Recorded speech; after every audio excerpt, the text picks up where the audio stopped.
Thank you, and good morning, everybody. Before we begin, I just wanted to reiterate we will be taking item 11 up no later than 1 p.m. today, and I just wanted to read a statement about that. Item 11, the Sacramento Municipal Utility District Community Solar Program will be heard no earlier than 1 p.m. today. We have a significant number of individuals that wish to provide comment on this item. Pursuant to Title 20, Section 1104, the presiding member may limit or preclude oral comments as necessary to ensure the orderly conduct of business. In order to ensure that everyone wishing to comment on item 11 has an opportunity to speak, public comment on this item will be limited to 1 minute per person. So that's for that item, but we'll continue with the 3 minutes per person for everything else. So with that, let's get into the agenda. Is there a motion on the consent calendar? Move consent. Moved by Commissioner McAllister. Is there a second? Second. By Commissioner Scott. All in favor say aye. Aye. That motion passes. Sorry, Commissioner Douglas, excuse me. That motion passes unanimously. Thank you. Item 2 is off the agenda, so let's move on to item 3, Palmdale Energy Project.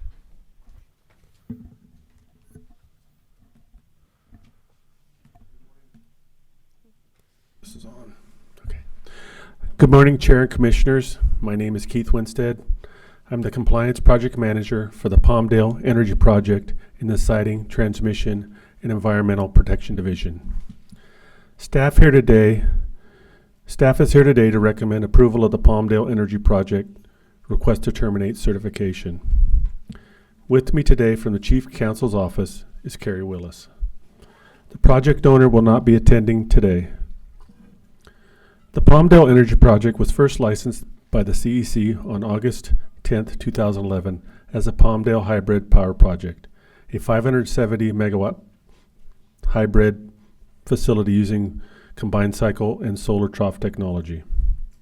The Palmdale Energy Project made efforts to meet market demands by amending plant design to a fast start, flexible natural gas fired 640 megawatt combined cycle power plant and removed the solar component. The amended project was approved by CEC on August 9th, 2017. The project in the city of Palmdale was never constructed and there was no ground disturbance. On December 2nd, 2019, Palmdale Energy Project, LLC, requested the California Energy Commission terminate their license.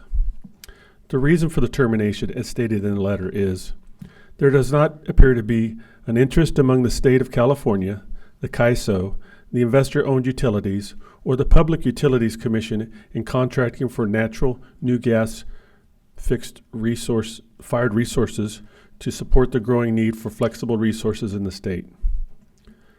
Based on staff's analysis, staff concludes that the request to terminate would not have significant effect on the environment or the environmental justice population and would be consistent with applicable laws.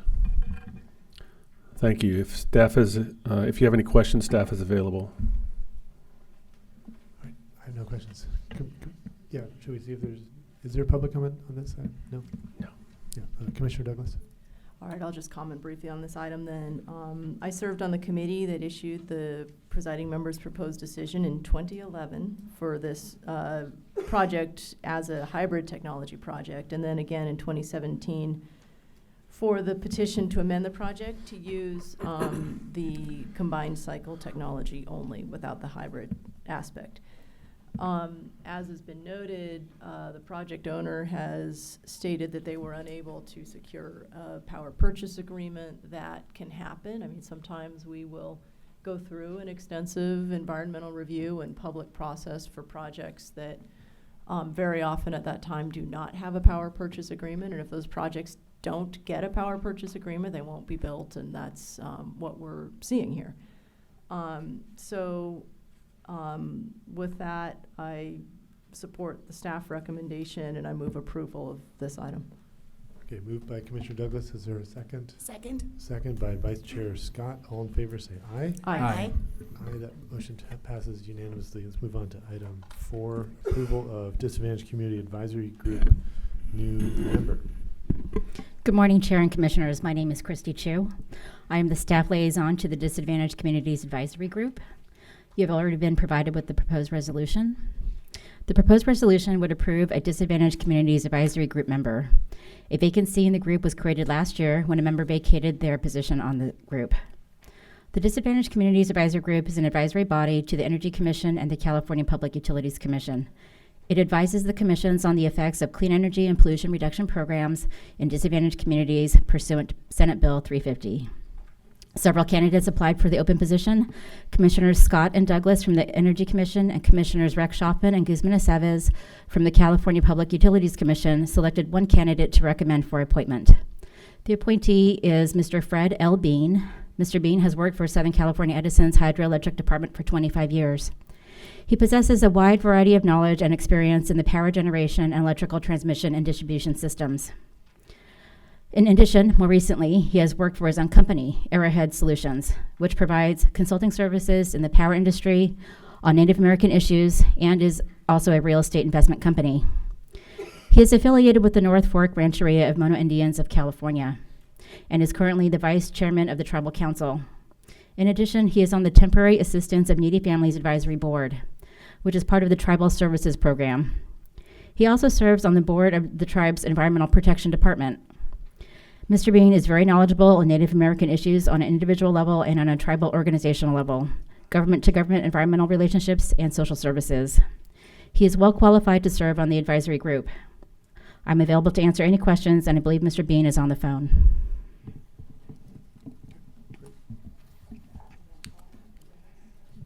Yeah, let's hear. Is he on? Yep. Mr. Bean? No? Okay, all right. Vice Chair Scott, or is there any public comment on this? Thank you. Vice Chair Scott?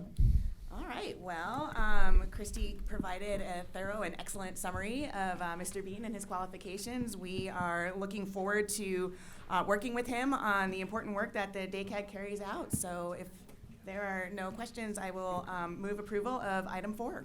Okay, moved by Vice Chair Scott. Is there a second? All right, I am about to second. I just wanted to add that I'm excited by supporting him. I think that Mr. Bean has a great background that can really support the work of the advisory group, and I'm looking forward to working with him as our lead on tribal outreach. I think his voice will be very valuable, especially with some of the experience he brings from tribal programs. So, second. Okay. All in favor say aye. Aye. Aye. That motion passes unanimously. Let's move on to item 5, Integrated Energy Policy Report.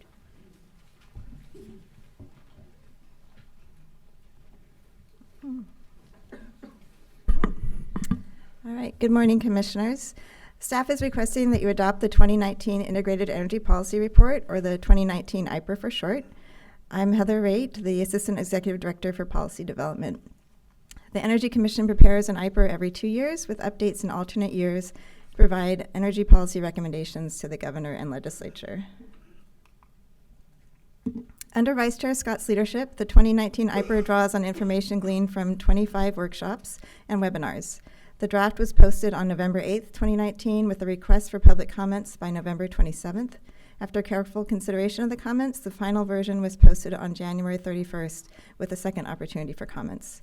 An errata reflecting updates and edits in response to comments was posted yesterday, and Commissioners, you should have a copy of the errata, and there are copies available at the entrance to the hearing room. On a very high level, the IPER continues to focus on transforming California's energy system to reduce greenhouse gas emissions and making sure that low-income and disadvantaged communities share in the benefits of a clean energy future. California met its 2020 greenhouse gas reduction goal 4 years ahead of schedule, with the electricity sector leading the way.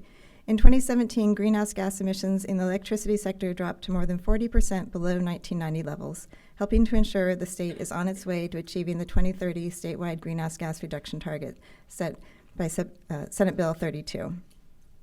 California's portfolio of resources has significantly changed over the last decade, with natural gas generation declining by about 22% and renewable generation, including rooftop solar, more than doubling. For the near term, strategically located natural gas generation will continue to play a key role in integrating renewable resources and ensuring reliability. Currently, natural gas power plants provide 75% of the flexible capacity available to meet system needs. The Energy Commission, the California Air Resources Board, and the California Public Utilities Commission have initiated a collaborative effort to implement SB 100, which will set the framework to further decarbonize the state's electricity sector to become 100% zero carbon by 2045.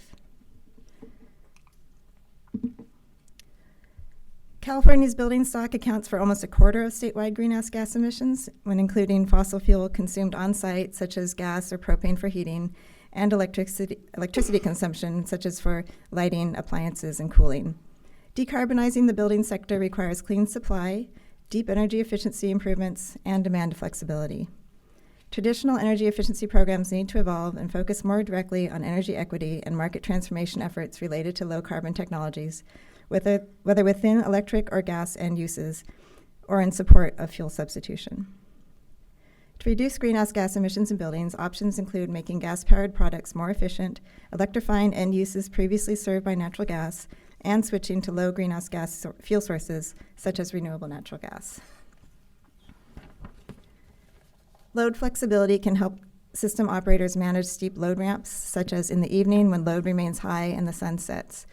Flexibility will also reduce greenhouse gas emissions by helping us maximize the use of renewable energy and avoid using electricity when it has a high carbon content. Although the state has reduced greenhouse gas emissions overall, emissions from transportation increased 6% from 2013 to 2017.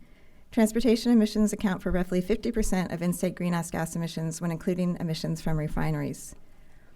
A statewide shift from the use of vehicles that run on fossil fuels to those that run on electricity, whether in the form of battery electric vehicles, plug-in hybrid electric vehicles, or fuel cell electric vehicles, is essential for reducing emissions. California leads the nation in ZEV deployment, with over 650,000 battery electric vehicles and plug-in hybrid electric vehicles sold as of September 2019, or roughly half the national total. The refueling infrastructure must grow dramatically to support California's ZEV goals. The CEC will complete its first charging infrastructure assessment by the end of 2020. The CEC is also updating the state's vehicle grid integration roadmap, which will identify steps to implement technologies that can lower costs for plug-in electric vehicle drivers, recharging station owners, and utility customers in general. Trends in autonomous vehicles and mobility as a service are also transformative and require further consideration in planning efforts. State and local agencies have made good progress to advance energy equity in disadvantaged and low-income communities. For example, the EPIC program invested about 31% of its technology demonstration and deployment funds to projects in disadvantaged communities and an additional 34% to projects in low-income communities. California must remain committed to advancing energy equity to ensure that low-income and disadvantaged communities, as well as tribal and rural communities, reap the benefits of a transformed clean energy future. Other areas for further work include developing attainable opportunities to finance energy upgrades, developing one-stop shops to increase access to clean technologies, advancing retrofits in low-income multifamily housing, training and dedicating staff to community outreach, and providing direct support to community-based organizations. The recommendations to advance energy equity will ensure that the state continues to implement the spirit of SB 350 while working to a clean energy future. The state's planning efforts must reflect and account for rapid changes in energy markets, such as the growth of solar, energy storage, and zero-emission vehicles, as well as climate change impacts on supply and demand. California's planning efforts continue to evolve as historically siloed sectors such as buildings, electricity, and transportation are becoming increasingly intertwined.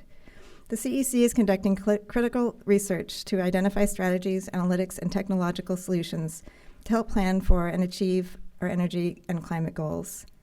In light of climate change policies and energy reliability challenges, the state must develop strategies for the replacement of aging natural gas infrastructure in Southern California. Energy reliability in Southern California remains challenging, mainly due to breakdowns in the region's aging natural gas infrastructure. The Energy Commission, CPUC, the California ISO, and the Los Angeles Department of Water and Power continue to monitor the situation and implement solutions. The forecast for electricity and natural gas demand inform planning of resource procurement and transmission investments in the CPUC's integrated resource planning process and the California Independent System Operators transmission planning process. In addition, the Energy Commission provides monthly peak demand forecasts in coordination with the California ISO and the CPUC for evaluating resource adequacy. Since 2013, the Energy Commission, the CPUC, and the California ISO have worked closely together to align their processes using a common forecast to the extent possible for their respective planning purposes.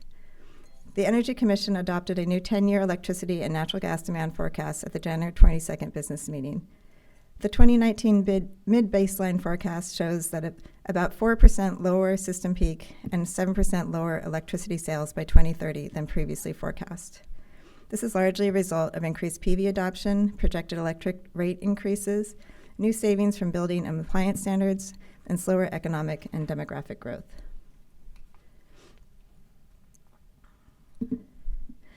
The transportation forecast aims to capture changes in consumer preferences influenced by clean vehicle policies, technology investments, and global market pressures. In the mid-demand case, gasoline consumption is forecasted to decrease, while electricity and natural gas consumed for transportation increases through 2030. The growth in electric consumption is mostly a result of growth in light-duty vehicle electrification, while the growth in natural gas consumption reflects increased fuel diversification in trucks and buses. The forecast results in between 3.7 million and 4.4 million light-duty ZEVs on the road in the mid and high cases in 2030. In the aggressive and bookend cases designed to reflect the most optimistic scenarios, the light-duty ZEV stock is 5.2 million and 5.5 million respectively. The mid-demand case forecasts more than 78,000 medium-duty and heavy-duty ZEVs in 2030. The high-demand case forecasts almost 120,000 medium and heavy-duty ZEVs by 2030.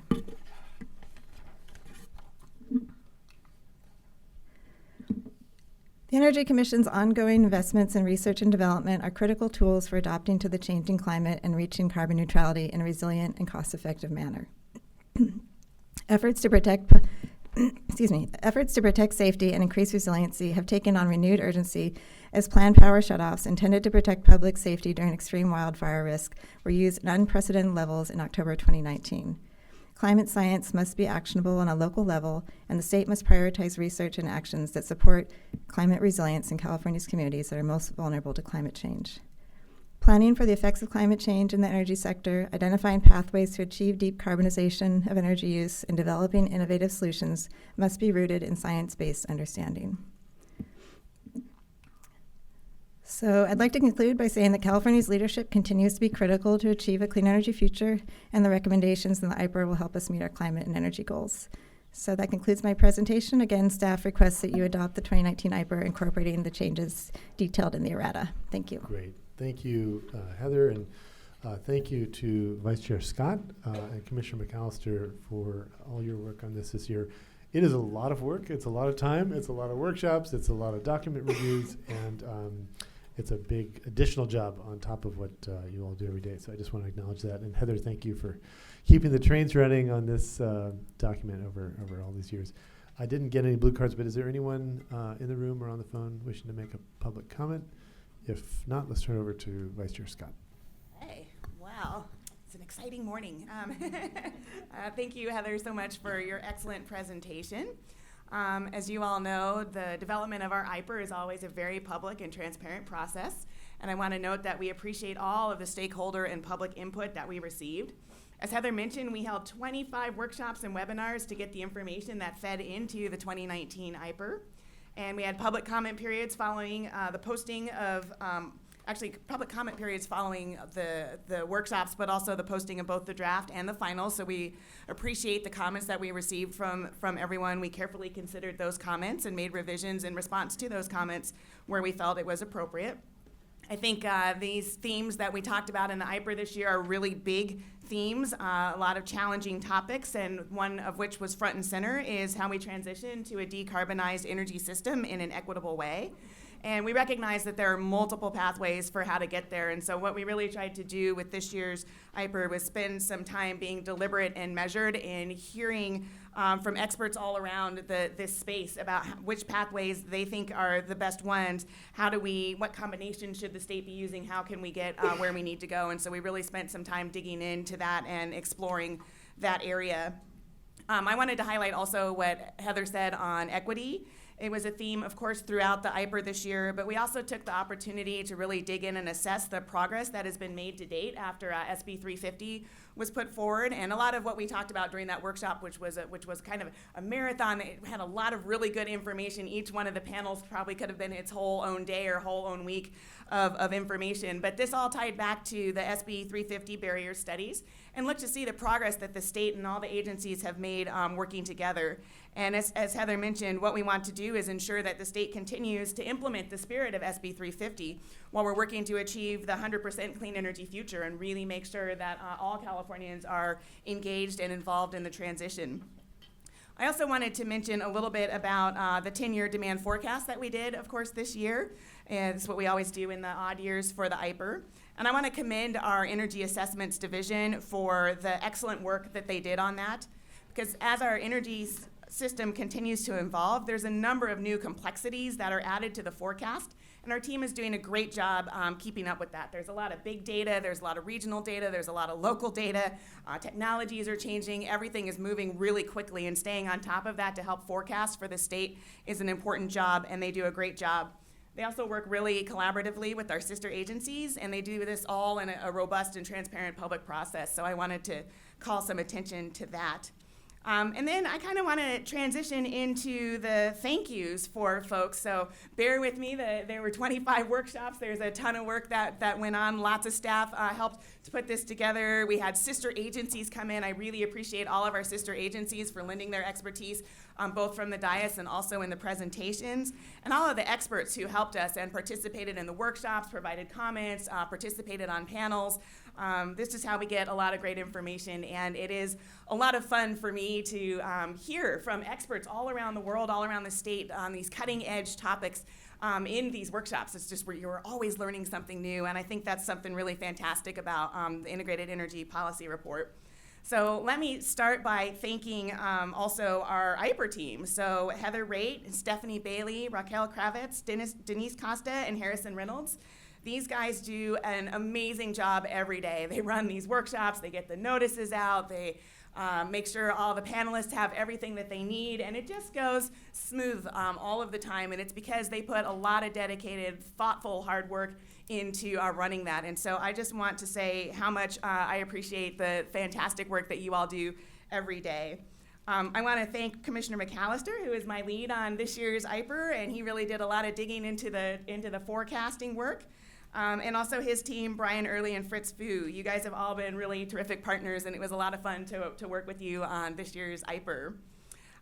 There are a lot of folks who took the lead on the chapters, so I want to say thank you to Melissa Jones and my advisor, Linda Barrera, who worked on the electricity sector chapter, to Jennifer Campagna, Lana Wong, and their team for the expertise on the natural gas sector and the challenges related to Southern California reliability, to Christy Chu for her continued leadership on a number of the Commission's equity efforts, to Nick Fugate, Carrie Garcia, Heidi Jovenbach for their great work on the demand forecast and transportation forecast, Michael Kenny and Herberto Rosales on the building decarbonization and energy efficiency, Charles Smith and his longstanding leadership here at the Energy Commission in the transportation space, Susan Wilhelm for her expertise on climate science and the adaptation work here at the Energy Commission. And I can't say thank you to everybody who's on this list, but please do take a look at the acknowledgments page of our IPER. There's a lot of folks who worked really hard to help pull this together, and I want to acknowledge them and the terrific work that they did as well. And then finally, to my fellow commissioners, it's always great to work with you on this as well, and I appreciate your unique and invaluable set of background and experiences that really help contribute to make the IPER as robust a document as it can be. And so with that, I do want to say a hearty thank you and turn it to others for comments. Yeah, thank you, Madam Vice Chair. Commissioner McAllister? Yeah. So I'm so glad you got the thank yous, because I would have missed somebody for sure, and I think you did a better job than I would have. So thank you very much. And I wanted to just say thank you to Vice Chair Scott for leading the IPER this year. It's really been a pleasure to work with you on this, and I've tried to be surgical with my involvement. So you covered the whole, everything under the umbrella, and I feel like on the forecasting and buildings and some of the other SoCal reliability, I really try to focus my efforts. So thanks for creating the space for that. I think John Giesman still has the record of number of workshops, though. I think it's up in the 60s. I don't know who was here before, but he and actually, it kind of is emblematic. I think he really liked the IPER, you know, and it sort of gets this bum rap of like, oh my gosh, it's so much work. And, you know, I mean, we put so much pressure on staff and Heather and your team, you know, because Just saying, I hope that's one record we never break. yeah, Just doing 60 workshops. but it sort of gets this, you know, workshop purgatory kind of brand. But it's actually, in my view, you know, it's one of the huge upsides of being at the commission is that we get to keep sharp. We get all these exposure to the leading edge of these discussions, and we get to convene these workshops. We have convening power, and we get good people in the room, and good things happen. And so on anything we're talking about for all of us. And so it's really a pleasure to be in the room with you and my colleagues and all the stakeholders on any given topic to actually learn and get up to date and make sure that our policies reflect the leading edge of thought. So that's really, you know, one of the main reasons we do, at least that I really enjoy doing the IPER. And I think our authority back in the 70s, you know, the Warren-Alquist Act, that's kind of what it laid out. So that's what we're supposed to be doing. So I wanted to ensure everyone that we do, as Vice Chair Scott said, we do look at every comment and consider it. And so that is just a very, very robust process. And staff goes through them with a fine-tooth comb every round. And, you know, the document reflects that. And then just a few topics I want to just have some general thank yous about. So buildings, that team, buildings and building decarbonization, really that's I want to thank all the stakeholders for their contributions there. The forecasting team deserves another plaudit, I think. Both the Energy Assessments Division, Steve and his team, everybody that's involved in the forecast, and I think just acknowledging the joint effort that we go through with our sister agencies and the utilities and everyone to inform the forecast and iterate, and again, make sure that it's fully up to date. And we agree on the vast majority of the issues, but those are, you know, every time we have to work through a lot of detail. In particular, I think as the methodology, Vice Chair Scott alluded to this as well, as the methodology, as data gets more plentiful, and as the issues get more complex that we have to wrestle with, and as the energy systems get more nodal and more complex, our methodology has to match that for the forecast. And we want to go down and be able to forecast, you know, increasingly toward the demand side.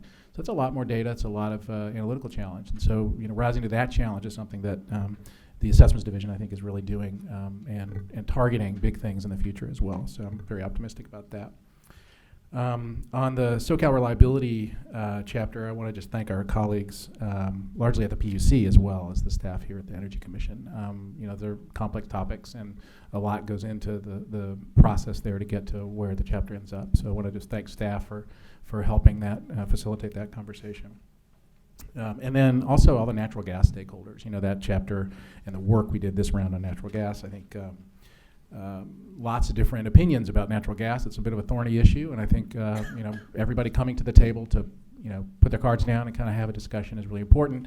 There are themes going forward in all of these topics, and I'm talking about that future IPERs will take up and have to take up. And so I think you know, integrating those conversations will continue to be a challenge, but I think our process can really capture that and manage it nicely. So anyway, that's those are the comments I had on that. I want to again thank Vice Chair Scott for all your leadership and keeping everything on track and working with staff really every day on it. So thanks. Any other comments from other commissioners? So briefly, I also wanted to thank Vice Chair Scott, Commissioner McAllister, the staff team and the interagency team. I had the opportunity to take part in a number of the workshops we had for IPER. I probably focused most on the equity workshops and chapter, climate change adaptation, the natural gas assessment chapter, which was, you know, had a lot of policy issues to sift through. And I just, you know, also wanted to say I really value the process. I really value people coming forward with their ideas. The IPER is a chance for us to take a really forward-looking perspective on the challenges and the opportunities facing us, and I think we did that here, and I think there's a lot more to build, a lot here to build on. So thank you. Thank you. Commissioner Monahan? Yes, I'll reiterate my thanks and how impressed 25, that actually sounds like a lot of workshops, 25. So, and as the newest member, I just want to say that I was involved in reviewing IPERs in 12 years ago when I worked at the Union of Concerned Scientists. And you may feel like maybe it's a Groundhog Day every 2 years having to do this monumental job, but I gotta say, it was notable reading through the difference 12 years ago compared to today. And so I actually think it helps to have this like longer term perspective on the IPERs when you see how much the IPERs have changed to reflect California's increased commitment to climate and clean energy. I mean, profoundly transformational. And I thought about how this is really setting the course for the nation. I mean, I think the nation is behind us in most cases. But in terms of this, you know, how do we stimulate a clean energy economy?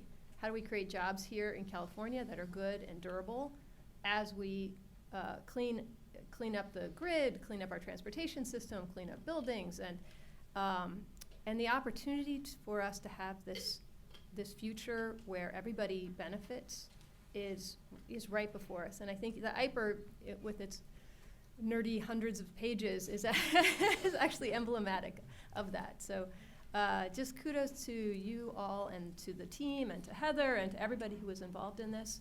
And I want to build on this idea that we're always improving our analytical capabilities to be able to address these changing conditions. And as Heather outlined in transportation, there's all these transformational changes. We're trying to figure out with EAD, what does that look like in terms of our analysis?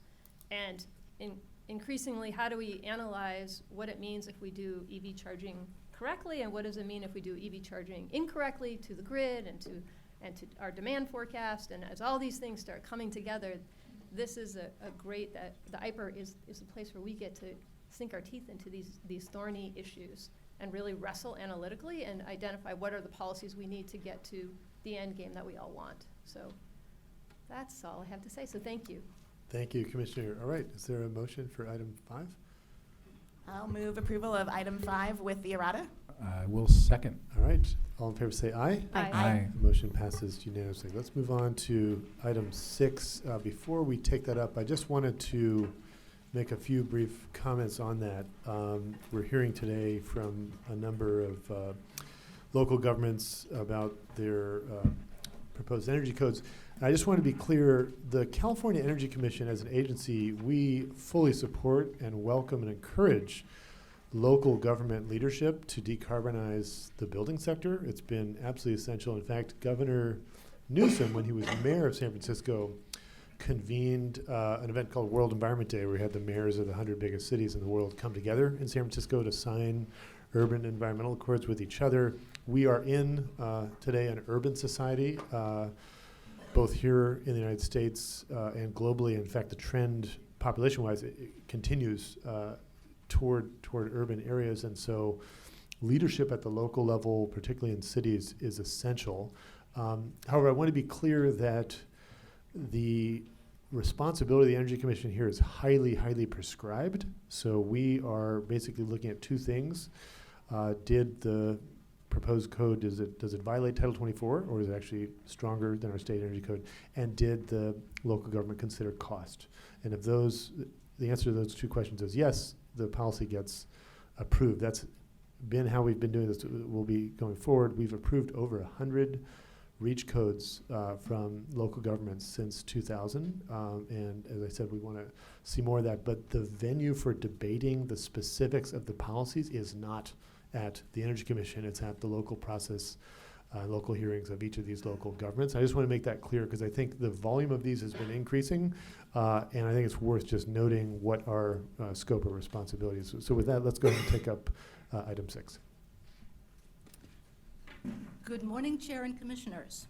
The California Public Resources Code requires locally adopted building energy standards to result in a reduction of energy consumption levels compared to the requirements in the California Energy Code.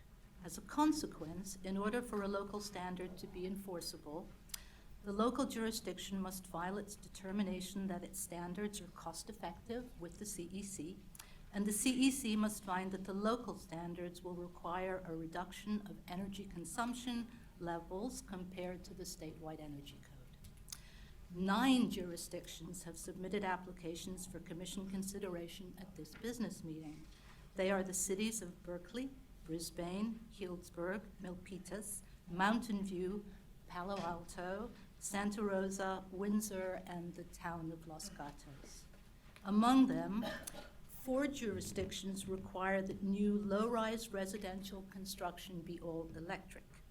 They are Santa Rosa, Windsor, Palo Alto, and Los Gatos. 1 jurisdiction, Mountain View, goes further and requires that all new construction be all electric. 4 jurisdictions require that new construction is electric preferred, with higher efficiency requirements for mixed-fuel buildings, as well as pre-wiring for future replacement of any gas equipment with electric. They are Berkeley, Milpitas, Healdsburg, and Brisbane.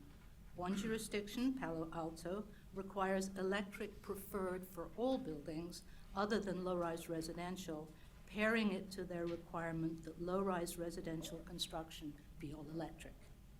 6 jurisdictions require solar photovoltaic systems on buildings not subject to the 2019 Energy Code photovoltaic requirements. They are Santa Rosa, Berkeley, Mountain View, Milpitas, Palo Alto, and Brisbane. 2 of these, Brisbane and Milpitas, allow solar thermal hot water to be installed instead of PV. Some of the adopted local ordinances also include provisions that are energy related but not subject to CEC approval, which I mention only for completeness. Berkeley, Mountain View, and Milpitas include provisions for electric vehicle charging infrastructure. Santa Rosa and Los Gatos include pre-wiring provisions for battery storage systems, and Berkeley and Mountain View also include green building provisions unrelated to energy use or efficiency. Staff posted the complete applications, including the local ordinances and adopted cost-effective analysis, on the CEC's website under docket number 19 BSTD-06 for either a mandatory 60-day public review, and that was for ordinances posted in 2019, or a 15-day public review for ordinances posted after January 1st of this year. The following public comments were received before the close of the comment period. The Western Propane Gas Association urged deployment of all clean energy sources to meet the challenge of climate change and decarbonization. PG&E provided letters of support for application from the cities of Berkeley, Brisbane, Healdsburg, Los Gatos, Milpitas, Mountain View, and Windsor. We also had letters of support from over 20 individuals and several nonprofits. The law firm of Miller Starr Regalia requested that the CEC deny the applications of the cities of Windsor and Santa Rosa based on pending legal actions that they filed against those cities. These and other comments received were not germane to the application process pursuant to Public Resources Code 25402.1H2. Staff has reviewed the applications to determine whether the local ordinances will result in the reduction of energy consumption levels permitted by the 2019 Energy Code per the requirements in the Public Resources Code. Staff found that the standards will reduce the amount of energy consumed and will not lead to increases in energy consumption inconsistent with state law. Staff further confirmed that each of the jurisdictions publicly adopted a finding of cost effectiveness for the standard. Because staff has found that the applications meet all the requirements of the Public Resources Code, staff recommends approving the enforcement of the ordinances. I am available to answer any questions that you might have. Thank you. Great, thank you. Let's go to public comment. Why don't we start with Daniel Barad from Sierra Club, California.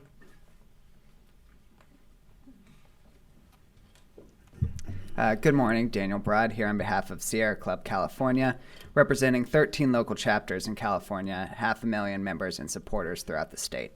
I'm here to express our strong support for the Energy Commission's approval of these local ordinances or REACH codes today. These REACH codes are the result of statewide cost-effectiveness analyses and an extensive stakeholder engagement process. Most, if not all, of the REACH codes before the Commission today were unanimously approved by city councils and were broadly supported by community members. This local democratic process is leading the way for the state to implement decarbonization solutions that are critical in the fight against climate change. These REACH codes are not just a measure to reduce our GHG emissions, they will also lower the cost of new construction and reduce indoor and outdoor air pollution and their associated health and economic impacts. These cities are providing bold leadership that is necessary to combat climate change, clean the air, and improve housing and energy affordability. Again, Sierra Club California supports the Commission's approval of these REACH codes and urges the Commission to build upon this local leadership in the 2022 code cycle. Thank you. Great, thank you. Next, let's go to Kelly Cunningham from PG&E.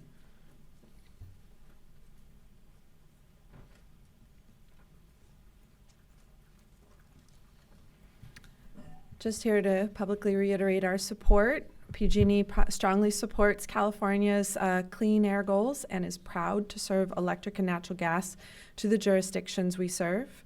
PG&E does welcome the opportunity to avoid investments in new gas assets that later might prove underutilized as local governments and the state work together to realize long-term decarbonization objectives. With this in mind, PG&E supports local government policies that promote all electric new construction when it is cost effective. Beyond new construction, PG&E believes a multifaceted approach is needed to cost effectively achieve California's broader economy-wide long-term GHG reduction objectives, and this includes transportation and building electrification, as well as decarbonizing the gas system with renewable natural gas and hydrogen. And we thank you for the opportunity to voice support for all the ordinances up for approval today, both those we serve and those we support through our REACH Codes Technical Assistance Program, which is a statewide effort and all-inclusive. Thank you. Thank you. Let's go on to Pierre Delforge from NRDC. Chair and Commissioners, good morning. Pierre Delforge from the Natural Resources Defense Council. The 9 local building codes in front of you today are an example of California policy at its best. Local governments exercising their legal authority to protect their constituents from the climate, health and safety, and economic impacts of fossil fuels. In doing so, they are developing the market for clean buildings and heating equipment, paving the way for expanding clean and affordable new construction to all Californians through future statewide policies. To date, 28 local governments in California have exercised this authority on this building cycle, this building code, from Carlsbad in San Diego County, Santa Monica in LA, San Jose in the Bay Area, and the city of Davis next door. They've done so through extensive stakeholder processes to determine that these standards will make buildings more affordable to build and to live in. This local democratic process is setting an example for the state and the nation to fight climate change at a time when wildfires in Australia, in the Amazon, and in our own state are stark reminders of the climate crisis which is upon us and which requires urgent and bold leadership. These 9 cities are providing this bold leadership. For these reasons, we urge approval. Thank you. Thank you. Let's move on to Martha Hellock from SMUD.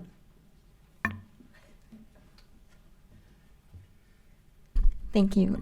Thanks for the opportunity to comment today. I just wanted to say that SMUD strongly supports the state's decarbonization efforts to reduce greenhouse gas emissions by promoting building electrification and increasing the development of renewable resources. As the Commission knows, in December 2019, you approved our IRP that identified the need for a significant amount of additional renewable resources and sets an accelerated goal for net zero by 2040, 5 years ahead of SB 100. Utilities like SMUD are decarbonizing buildings through clean electricity, and building electrification is crucial to meeting California's pioneering greenhouse gas and carbon reduction goals. These REACH codes presented today are absolutely a step in the right direction. They are a great tool for utilities and consumers to leverage to help meet California's goals. We also feel that this will present an opportunity for contractors and consumers to start getting comfortable with all-electric technology. So SMUD encourages the Commission to approve these REACH codes and to keep inspiring the positive momentum we're building here today. Thank you. Let's move Thank on you. to Steve Euler.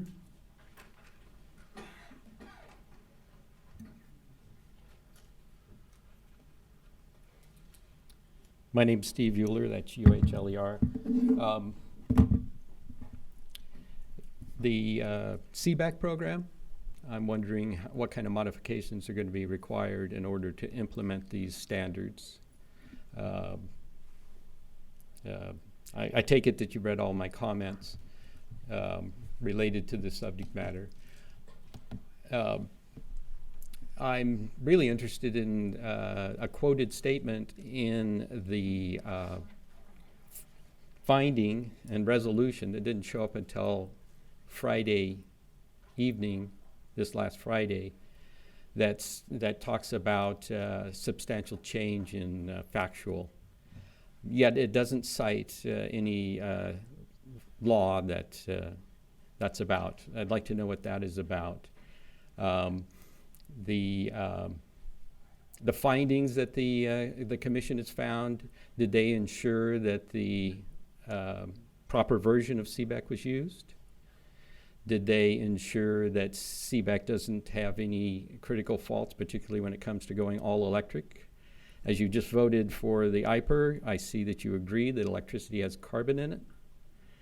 And that carbon is from a fossil fuel being burnt, and there's energy, and there's calculation that would show that all electric homes for quite a while into the future will actually use more energy, because they are, when you turn on that stove at dinner time, you're firing up most likely a peaker plant.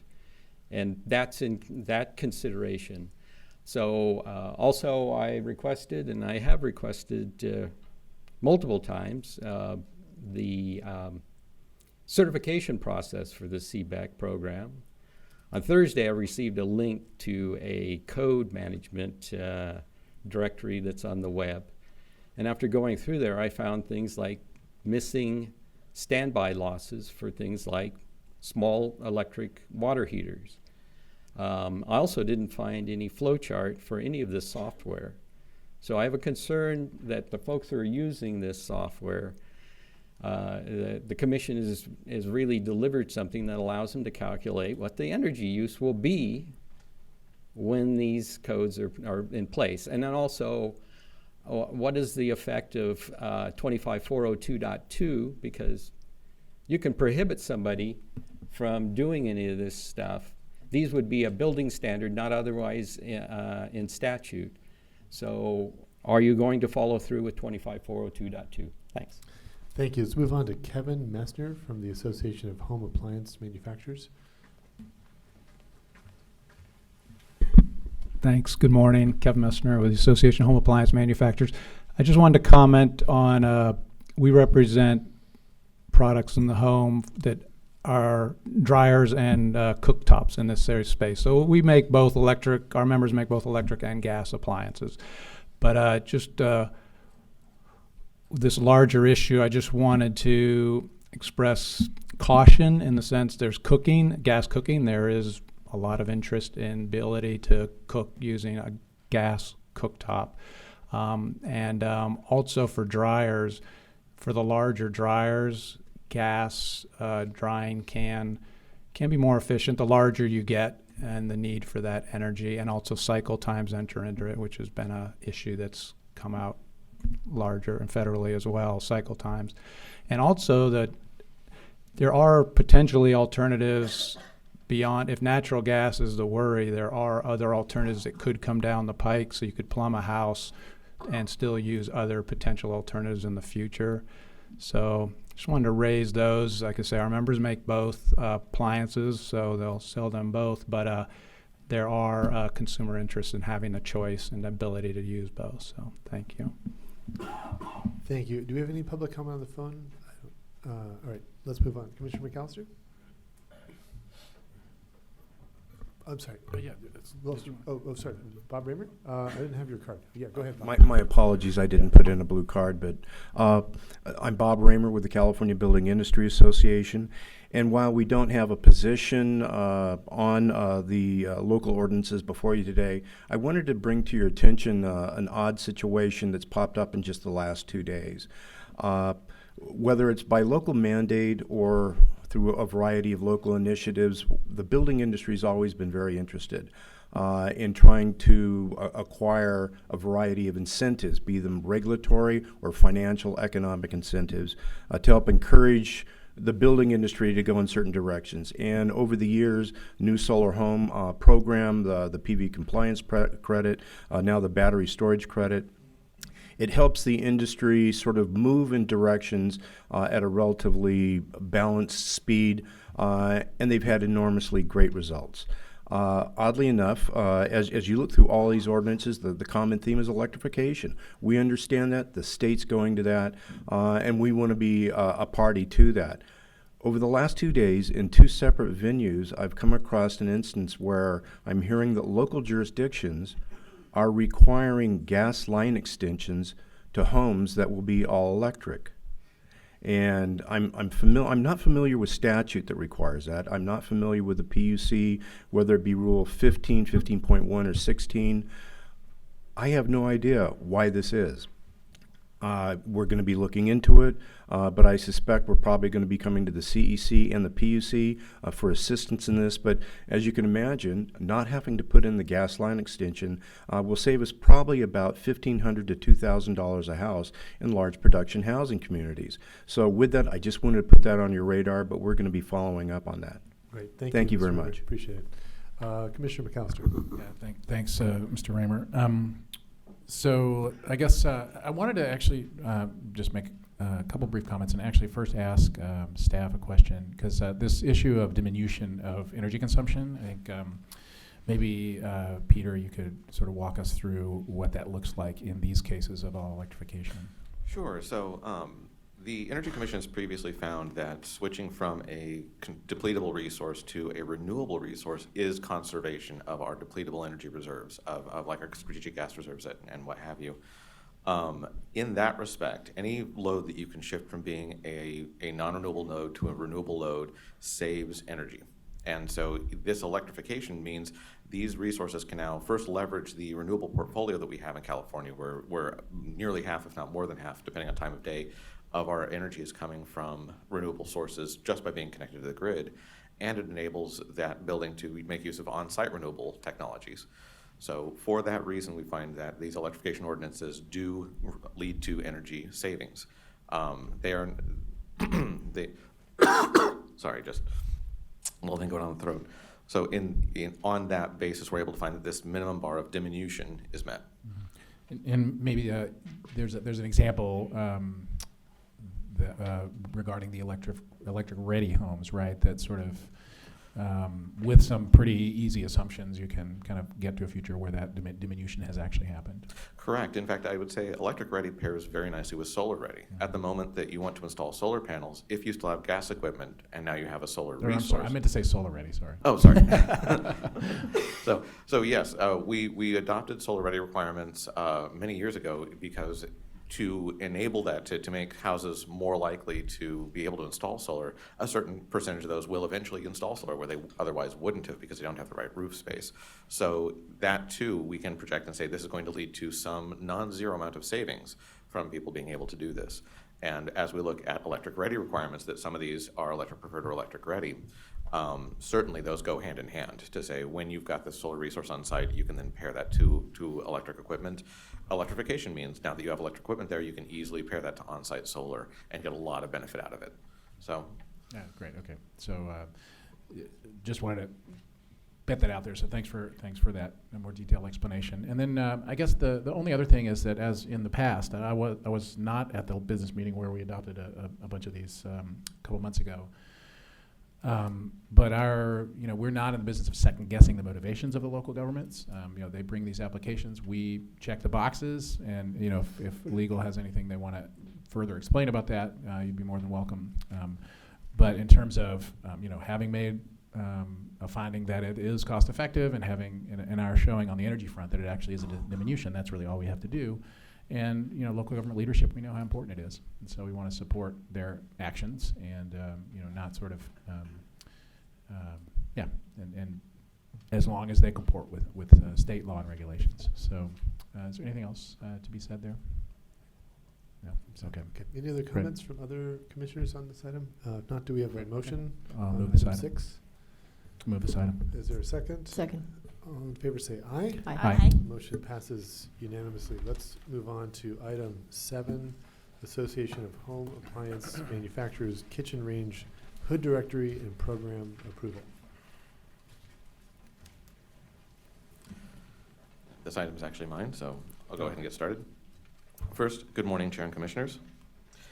ASHRAE Standard 62.2, titled Ventilation and Acceptable Indoor Air Quality in Low-Rise Residential Buildings, requires that product performance for kitchen range hoods be verified using a rating program and directory of product listings overseen by the Home Ventilating Institute, or HVI. The Energy Code incorporates ASHRAE 62.2 by reference, and as a consequence includes identical requirements to verify kitchen range hood product data using the HVI directory. Provisions in the California Administrative Code, that is Title 24, Part 1, that pertain to the Energy Code, include a provision in Section 10-109 stating that, and I quote, "The Commission may authorize alternative procedures or protocols that demonstrate compliance with Part 6. The Association of Home Appliance Manufacturers, or AHAM, has created a product testing and listing program for kitchen range hoods under their Verified program, with the goal of providing the same service as is provided by the HVI Certified Rating Program, pursuant to ASHRAE 60 standard, or under ASHRAE 60, under ASHRAE Standard 62.2. AHAM is seeking approval under Section 10-109 for the 2019 code cycle to allow use of its directory for demonstrating compliance. AHAM's initial application was reviewed by staff and posted for public review on November 4th, 2019. Staff provided commentary and feedback on the application and also supplied AHAM with the public commentary received during that public review period. AHAM revised their application to account for staff and public feedback, and the revised application was posted for additional public comment on January 31st, 2020. Staff is now bringing the revised application before the Commission for approval. Staff finds that it is reasonable to expect that following the AHAM procedures would lead to the same results as the ASHRAE Standard 62.2, noting that AHAM's application commits to obtaining accreditation to perform all of the necessary tests. Staff received public comments from several manufacturers, both in support of and opposed to their proposal. 6 manufacturers and 1 member of the public expressed support, and 8 manufacturers and HVI expressed opposition. The primary topics of the comments were whether having an alternative standard would create confusion or would create beneficial competition, and whether additional rating capacity was needed. Staff notes that approval of alternatives under Section 10-109 is for the 2019 Energy Code cycle. Staff is currently tracking ASHRAE's development of amendments to its 62.2 standard, including updates to rating requirements. Staff will take up the question in the 2022 rulemaking proceeding of whether to adopt Energy Code language, allowing for an alternative to ASHRAE specifications, or to adhere to ASHRAE going forward. Staff also notes that approval only applies to the material brought before the Commission and not to any subsequent changes to the program described in AHAM's application. Staff finds that AHAM meets the criteria necessary for consideration by the Commission and therefore recommends that AHAM's application material be approved, which would authorize use of their directory as an alternative to use of HVI's directory under the ASHRAE Standard 62.2 for the 2019 code cycle, provided that all the conditions specified in the submitted materials are fully adhered to. I am available to answer any questions. Great, thank you. We do have some public comment on this item. Let me have Kevin Messner from the Association of Home Appliance Manufacturers come first. Thank you. Good morning. I am pleased to be here in favor of a CEC action. So this is great place to be. Really am pleased to have this before you today. Just want to make one note on some of the manufacturers that have wrote in opposition don't manufacture range hoods. I did want to point out that I was here almost 2 years ago, and when the building codes were approved and mentioned the monopoly that could be created, and Peter was there, and he said, do we have a process if any other thing comes up? And at that point, we did not even have in mind a possibility of doing anything. But through this process, we've did the application, and I truly just want to say thank you, Peter, truly, really, because truly he has been honest and straightforward through this whole thing, and even came and worked on this, I know, when he was sick. So that's above and beyond. So really thank you, Peter. We think this is a good application. We've worked hard on it, and just really ask you to approve this, and we will keep wanting to work on the other issues that are on this program, largely than the building code that comes next cycle. There's a lot of work that needs to be done, but I'm happy to answer any questions that you guys have or that may come up with other future commenters. Thank you. Thank you. Let's move on to Stephen Gatz from Whirlpool.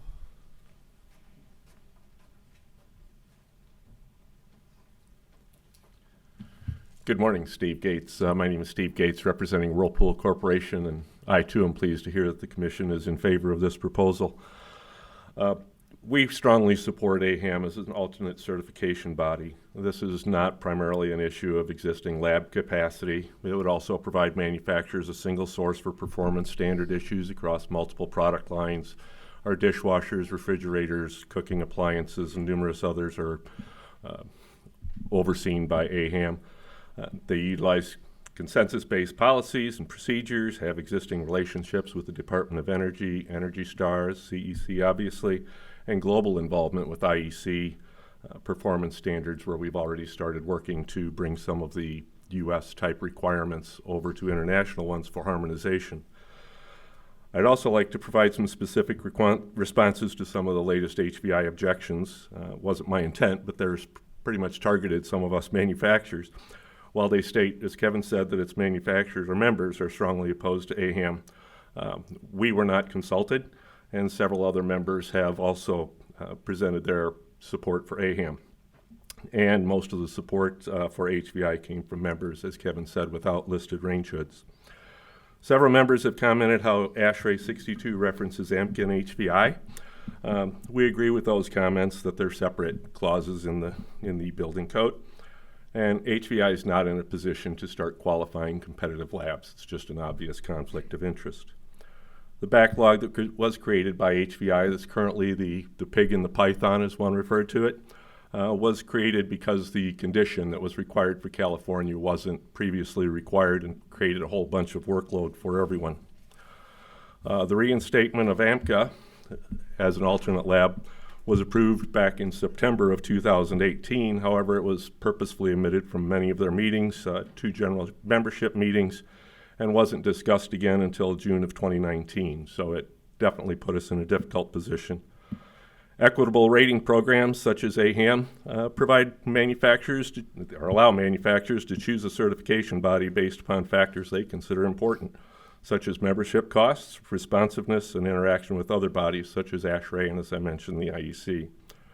We also support the repeal of the requirement for sound testing proposed by APTEC at the working speed condition that's currently in the 2019 requirements, as it's not in alignment with ASHRAE 62.2, which recently voted to reject that. But we do understand that's a separate issue. Just wanted to point our support for that as well. Thank you. Thank you. Let's move on to John Schlasser from GE Appliances. Thank you, Commissioner. This is John Schlafer with GE Appliances. I appreciate your time today. Like Whirlpool, we are a manufacturer of range and ventilation products in support of AHAM's petition. I would like to note a couple of things initially. Our count of those manufacturers in support is a little different than Mr. Street. I count 8 manufacturers in support of this petition, in addition to 1 member of the public and 1 third-party laboratory. I would note that GE Appliances, as well as Whirlpool, who we just heard from, have had employees as members of the board of HVI, so we do not come at this issue from an outsider perspective. In addition to the component of Title 24 previously cited, 10109H, which of course gives the Commission the ability to approve alternate verification methods. because of the concerns, in particular with kitchen range hoods, if you go to the reference appendix of Title 24, 2019, RA 3.7.4.3 specifically states that verification can be done through the HVI, or I quote, another directory of certified product performance ratings approved by the Energy Commission. That is, that issues with HVI's monopoly were considered at the time of the 2019 Title 24, and additional language was included by the Commission in this particular section because of the Commission's good foresight in believing that an issue may occur. I'll reserve my comments from there, but happy to take any questions or respond to any concerns. Thank you. Any more comments in the room or on the phone? If not, let's go to Commissioner McAllister. All right. Appreciate Mr. Messner, your coming to support something here at the Energy Commission. It's good to mix it up every now and then. This is pretty straightforward. I think the commenters have laid it out pretty clearly. I guess I would just highlight the need for consistency and harmonization and equivalence in the various tests so that we know what we're getting whatever list they're on. And so if that means continuing to work with ASHRAE or kind of keeping together on that, how many mics you have and all the different issues of the test procedure, then I would just encourage staff and AHAM and stakeholders to work together to make sure that we have that equivalence, and there's no doubt that there's no favorable treatment by being on one or the other list, because that would be bad. But other than that, it's very straightforward, and I would move this item. Thank you. Is there a second?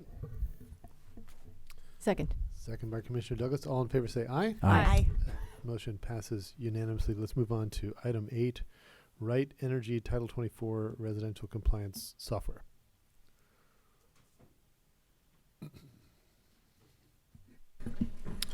Good morning, Chair and Commissioners. My name is Larry Fraze, a Senior Mechanical Engineer in the Building Standards Office and Project Manager of Compliance Software.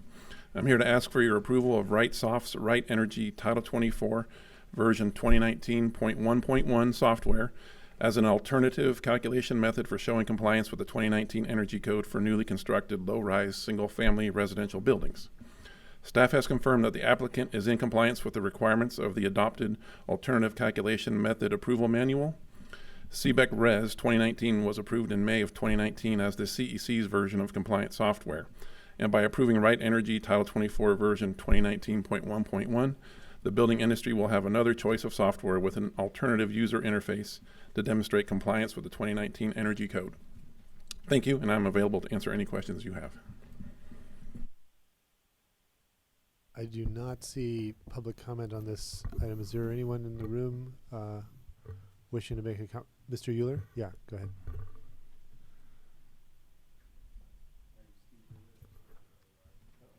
Not on. Sorry. My name's Steve Euler, UHLER. I've been in search of the certification process that's required by Public Resource Code 25402.1a. You're supposed to have a procedure, a process for certifying items such as this. Not specifying, certifying. And I'm in contact with your public records attorney about this. He does state that this is not his area of expertise. So I'm wondering, does the commission have a supervising attorney for your records attorney? The compliance manager is supposed to be certified, but nowhere in the ACM manuals, approvals, and so on does it describe this process of certifying. How it's tested, how the code modules are controlled, which showed up heavily. I had one of my assistants go through this SVE, this version control system that the commission appears to be using now, and came up with a number of items that are disturbing as far as knowing, are you actually executing the correct code? In the current version, 1.1 or 19.1, there are items that don't function, and the person who writes the tech manuals has identified, yeah, that's correct, they don't work. So I'm really concerned about this certification process. How's it happened? This applies even over to these local codes. I'm not seeing the kind of stuff that even a small manufacturing firm would do to do forecasting or planning or costing. Job costing is basically what I'm talking about. So I'm concerned that we're building upon a system that has not actually been tested fully, and you don't actually have Title 20. It would require Title 20 code to certify this. It's not Title 24. This is a standard that's called out in statute. So I've made a public record request. It hasn't been complied with. I'd really like to know what this certification process that is required in 25402.1A. Thanks. Thank you. Is there any public comment on this item, either in the room or on the phone? No? Okay. Commissioner McAllister? Larry, maybe you can just talk about the process that we go through to get something on the business meeting agenda and evaluate it? Sure, yeah. We have the Alternative Calculation Methods Approval Manual, which is the adopted document. That specifies that a third-party software vendor runs our tests. You know, we have I forgot how many test files. Deanne, our expert, knows.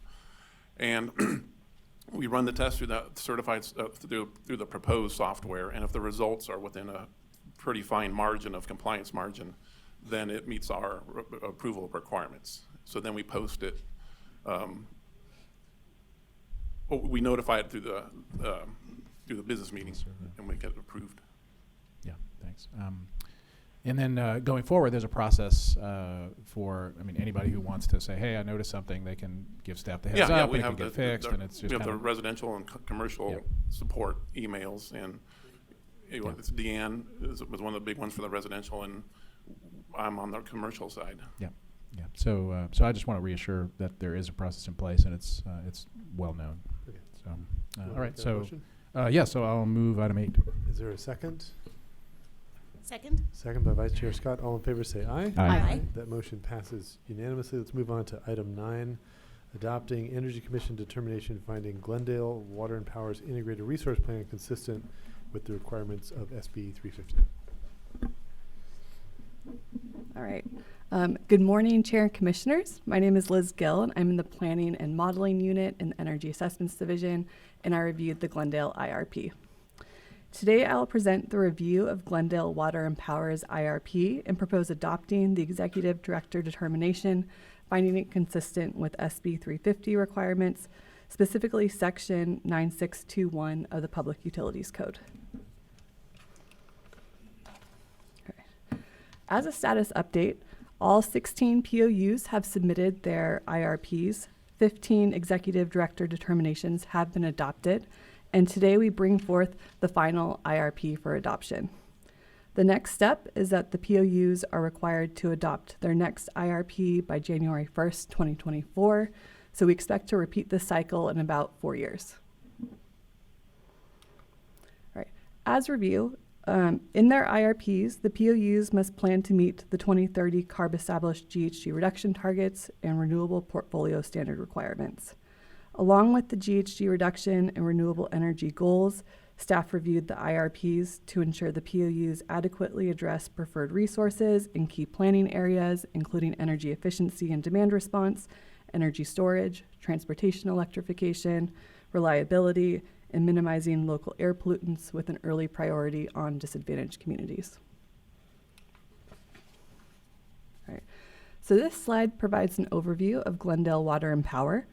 Most of Glendale's customers are residential, however, most of the load is commercial, which is pretty typical. Glendale plans to fall under CARB's GHG reduction targets. They plan to reduce their GHG emissions to around 195,000 metric tons of CO2 equivalent by 2030.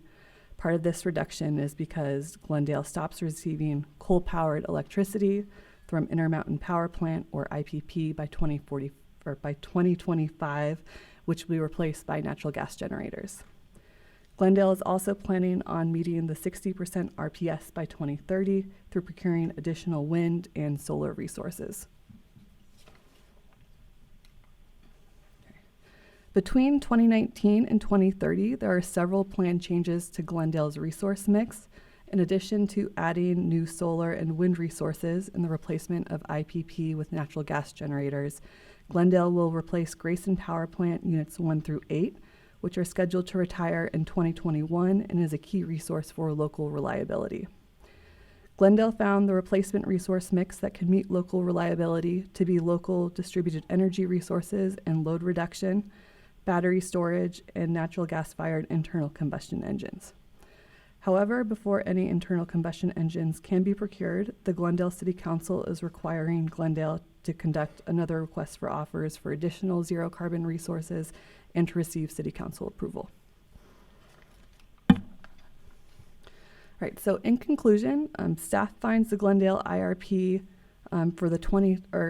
staff has reviewed the Glendale IRP for the 2030 GHG reduction target, the renewable energy procurement targets, along with the SB 350 requirements to address preferred and clean resources. Based on the review, staff finds the Glendale IRP to meet the requirements of SB 350. We received no comments on the staff review paper or the executive director determination. We have representatives from Glendale Water and Power today via Webex. And so I'm requesting the CEC to adopt the executive director determination, finding Glendale's IRP consistent with the requirements of PUC 9621. And with that, thank you, and I'm happy to take any questions. Thanks. I do not have any cards on this item. Are there any folks? Or is Glendale on the line? I don't have a card from them either. So let's go to Commissioner McAllister. So if you said Glendale was on WebEx or something? Or? They said they would be attending via WebEx. Okay. So go ahead. Looks like they're not. Okay, yeah. So, well, congratulations on getting to the final first round of IRPs. You can probably not rest for 4 years, but at least it's a milestone that's important. And I just have to say, thanks to you, Liz, and Melissa, and Paul, and Mark, and Siva's team, everybody who has been managing this process throughout, because it's really, if you look at the sum total of all of the IRPs from the public land utilities, it's a quite compelling story, how intentional and how proactive they are being in getting to their goals that are in turn our goals. So really happy to be at this place, and I don't see any problems with this plan. I think it's a great one, and happy to move item 9. 9. Is there a second for item 9? Second. Commissioner Douglas seconds. All in favor say aye. Aye. Aye. That Aye. motion passes unanimously. Let's move on to item 10, Bay Area Air Quality Management District. Good morning. My name's Phil Kazel from the Advanced Vehicle Infrastructure Office, and I'm presenting for possible approval a contract with the Bay Area Air Quality Management District that will provide $5 million to augment the Energy Commission's Clean Transportation Program funding for hydrogen refueling stations under a competitive solicitation. This $5 million is part of the nearly $423 million allocated to California from the Volkswagen Environmental Mitigation Trust, created in October 2016 as part of a class action lawsuit settlement against Volkswagen for using illegal software devices to cheat emissions tests in certain VW diesel vehicles. The California Air Resources Board is the lead agency for implementing the use of mitigation trust funds in California and selected the Bay Area Air Quality Management District to administer those funds for 2 of the 5 mitigation categories. And those are zero emission freight and marine projects and light duty zero emission infrastructure. There was a $10 million allocation for light duty infrastructure projects to be divided evenly between electric vehicle charging stations and hydrogen refueling stations. And although these funds are administered by the Bay Area Air Quality Management District, they will be used statewide to add to the portfolio of hydrogen refueling stations funded by the Energy Commission. Energy Commission staff will evaluate applications received for hydrogen stations, and propose those highest scoring for awards to be approved at a future business meeting later this year. Staff recommends approval of this proposed contract to receive and utilize the additional $5 million for anticipated hydrogen station grant awards. And this additional funding will accelerate the development of at least 100 publicly available hydrogen refueling stations authorized under Assembly Bill 8, and will increase the hydrogen refueling capacity in California to meet the projected demand for continued rollout of fuel cell electric vehicles. Eric Brown from the California Air Resources Board and Karen Shkolnick from the Bay Area Air Quality Management District are here today, and all of us are happy to answer any questions you may have. And I think there are a couple of commenters as well. Thank you. Thank you. Yeah. Let's move first to Gia Bajin, Zev, Market Development Program Manager. Hi. Good morning, Chair and Commissioners. I'm Gia Vason. It's a Vason, hard sorry. one. Yeah. Okay. The ZEV Market Development Program Manager with GoBiz, and I'm here to express my support for this transfer of funds.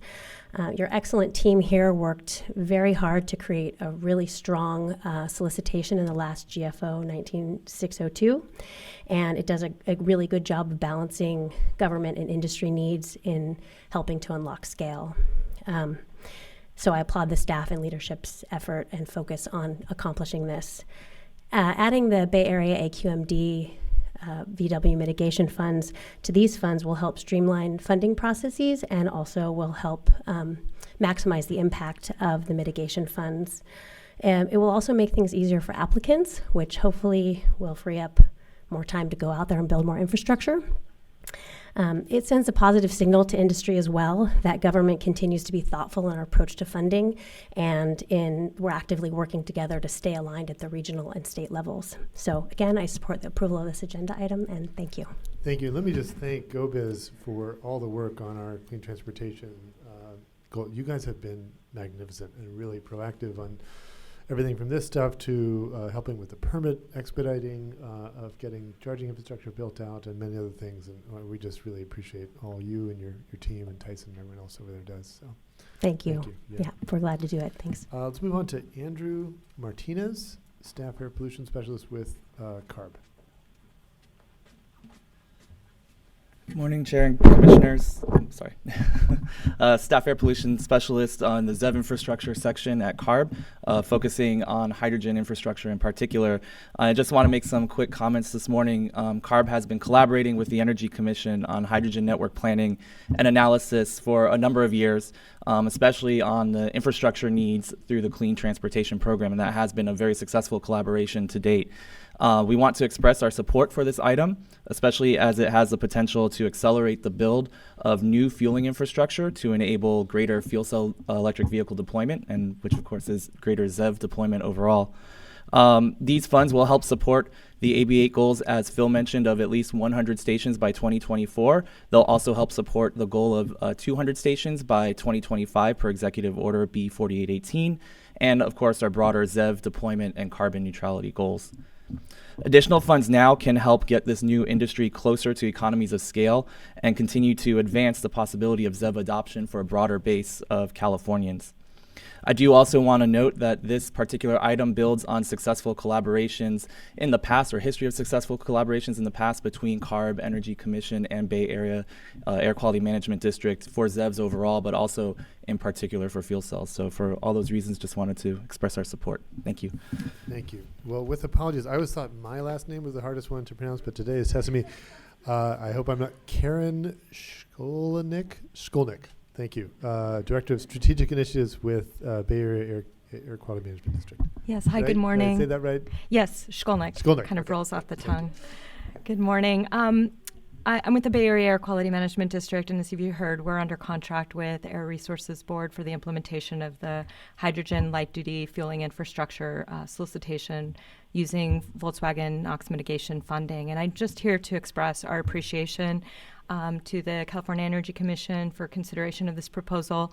As you've heard, we really feel that it's a model for helping to make more efficient the application process and the operation for applicants and operators. And I also just want to thank the staff on your team, specifically Jean Bronis and Phil Kazel, who you heard from earlier, who for all of their work to make this happen. So thank you. Great. So let's see. Is this item, Commissioner Monahan, it's on you? Yeah. Yeah, I just want to say that, just historically, the VW, the fact that the California Air Resources Board was able to identify the problem and really, it took a long time for VW to admit that they had installed software that disabled the equipment and caused an increase in pollution in California and across the entire world. And it really did change. In some way, I feel like it changed the world in a big way. Now VW, led by Audi, is really cementing their commitment to vehicle electrification. And we're seeing other automakers step up around the world. I strongly support this item because we at the Energy Commission have really been leading, I would say, the world on how do we do infrastructure correctly, and we want to socialize that. Actually, part of the reason I went to China was so that we could socialize that, because if China moves on fuel cells, the world moves on fuel cells. So how do we create a market globally, and especially in our hardest to electrify of the transportation sector, which is heavy duty.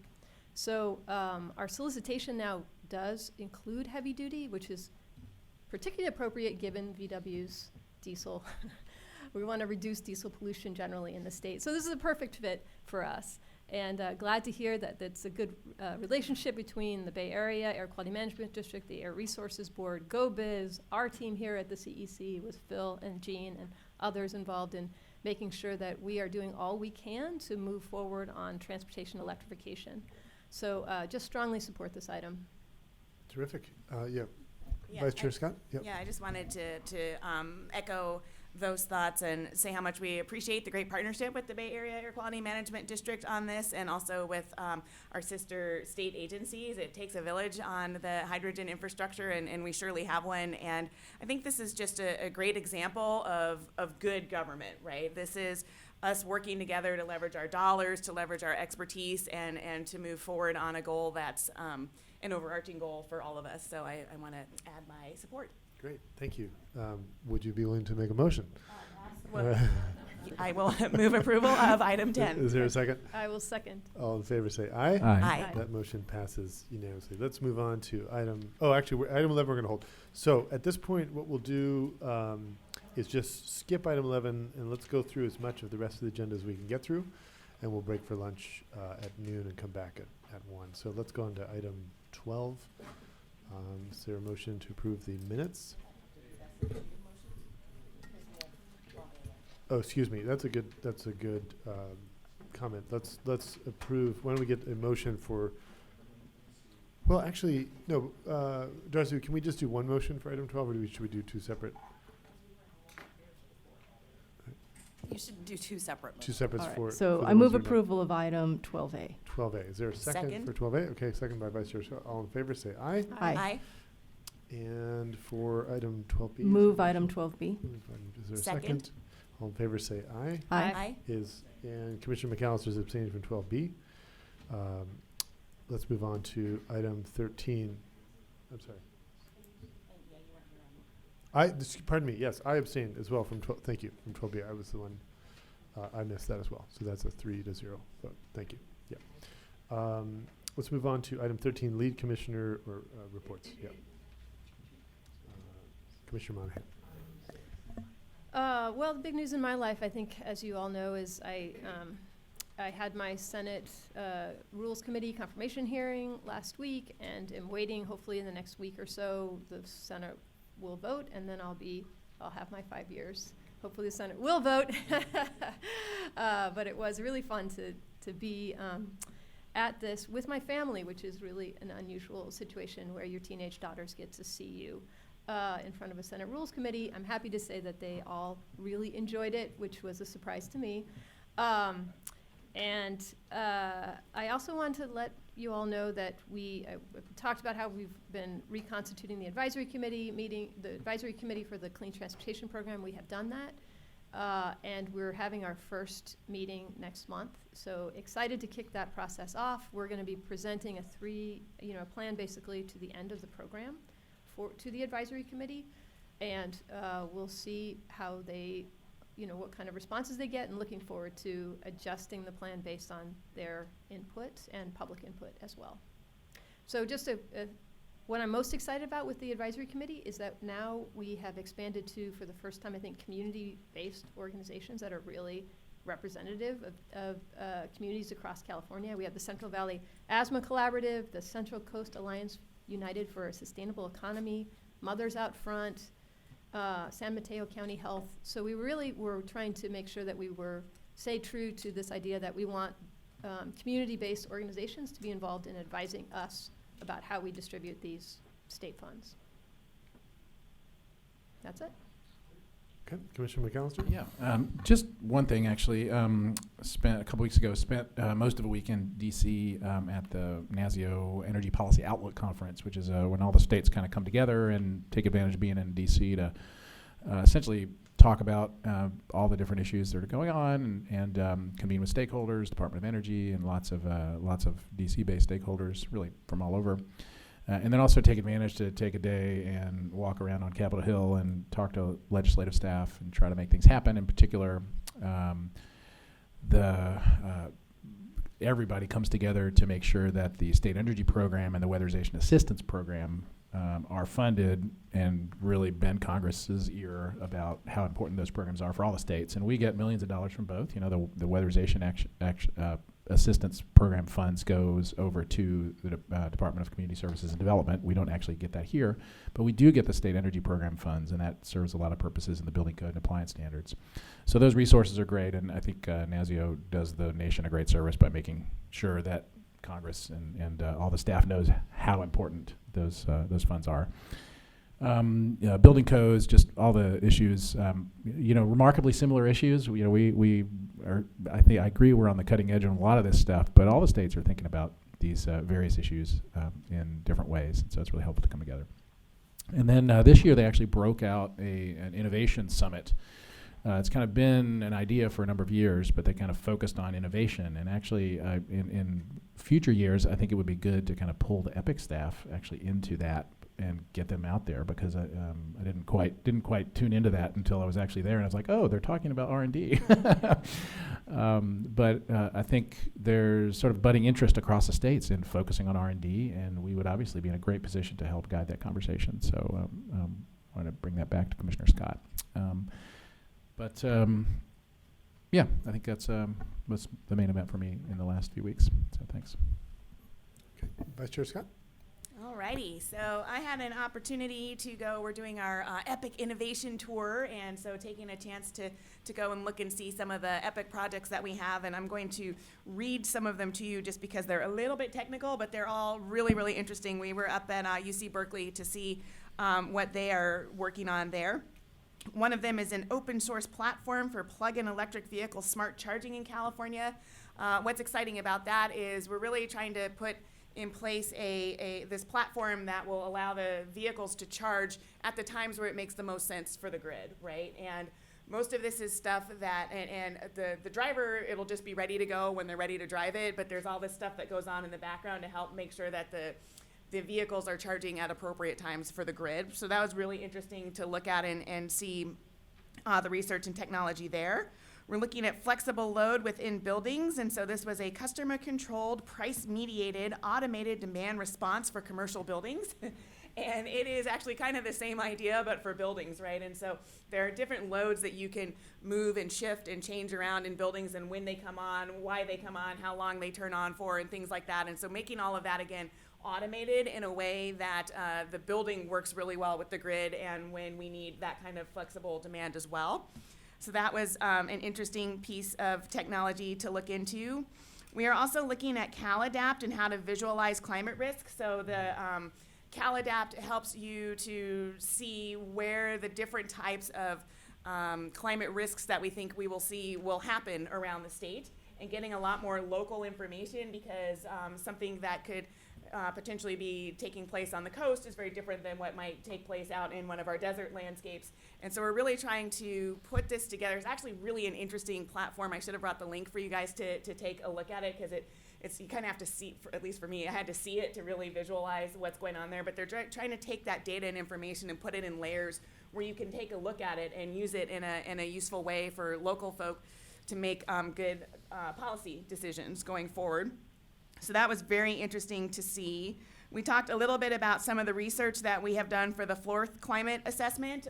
Berkeley helped us do the regional piece of the 4th climate assessment for that part of the state. On the 5th climate assessment, we're going to try to have some additional funding that comes into that so that we can do this.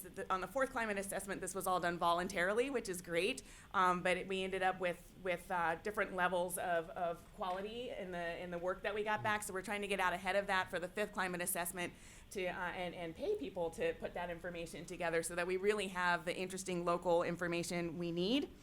And then we had a chance to go look around in the lab, and there are 2 things that they have. One is an anemometer for indoor air, and it's just a much easier, more simple way to measure what's going on in indoor air.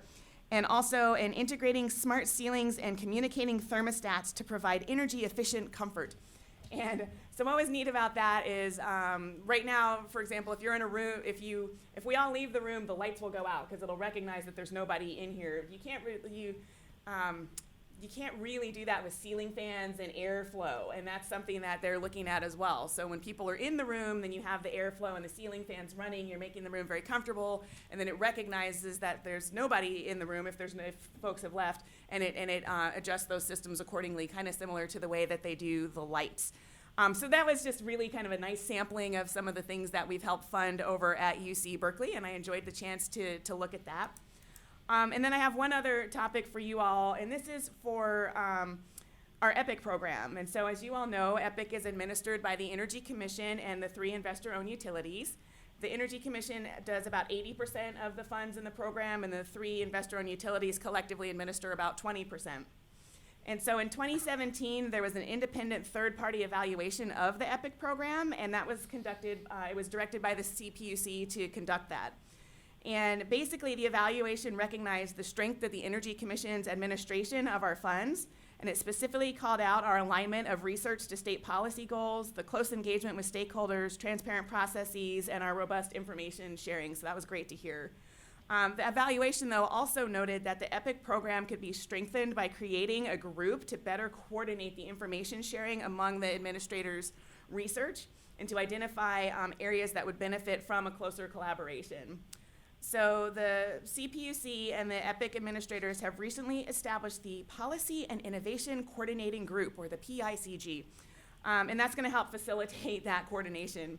And the reason that I raise this with you is that the PICG contractor is starting to conduct interviews of senior policy officials and leadership at the IOUs and also at the Energy Commission and at the Public Utilities Commission. So if you hear from them or you see this PICG show up, please respond to them. I think they would really love to hear from you all about what your thoughts are in this space. And one of the things that they're going to look at are policy and innovation partnership areas. And so what they're wanting to know is, where do we think we should coordinate on these policy and innovation partnership areas, or PIPAs?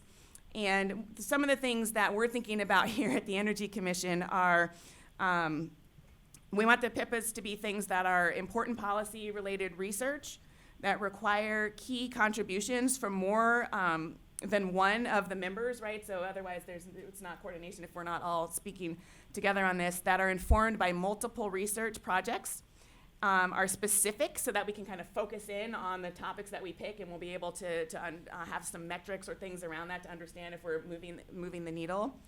And so that is just really high level discussion of it. I think it would be great if you want to know a little bit more to get briefed by Lori Tenhope or Linda Spiegel or their team to kind of really hear what's going on. They're the ones who are steeped in this day to day, but basically you will hear from the PICG contractor to see kind of what you think some of the topics are that we and the investor-owned utilities ought to be coordinating on together within our research program. those are my 2 updates. Fantastic. All Commissioner right. Douglas. I've got 2 brief updates, and then if you don't mind, I will step out because I set up a lunchtime commitment. Last week, and the chair will talk about this, I know, I attended the California Lithium Recovery Initiative Symposium at Stanford, and it was very well attended. It was an exciting event. It's clear that this technology is moving forward. It's ready, and I moderated a panel with some local voices from Imperial County, and this is certainly a county that is engaged and experienced with permitting and excited about the opportunities. And so that was a really good event.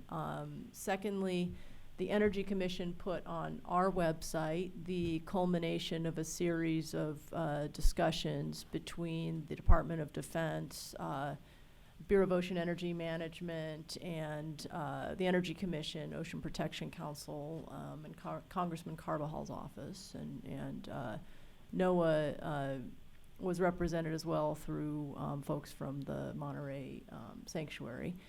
But in those conversations, we were looking to identify whether there were additional solution sets or ideas that should be vetted with the public to get us past the issue of military activities, which are very intense and overlapping and complex on the Central Coast, and the potential for offshore wind.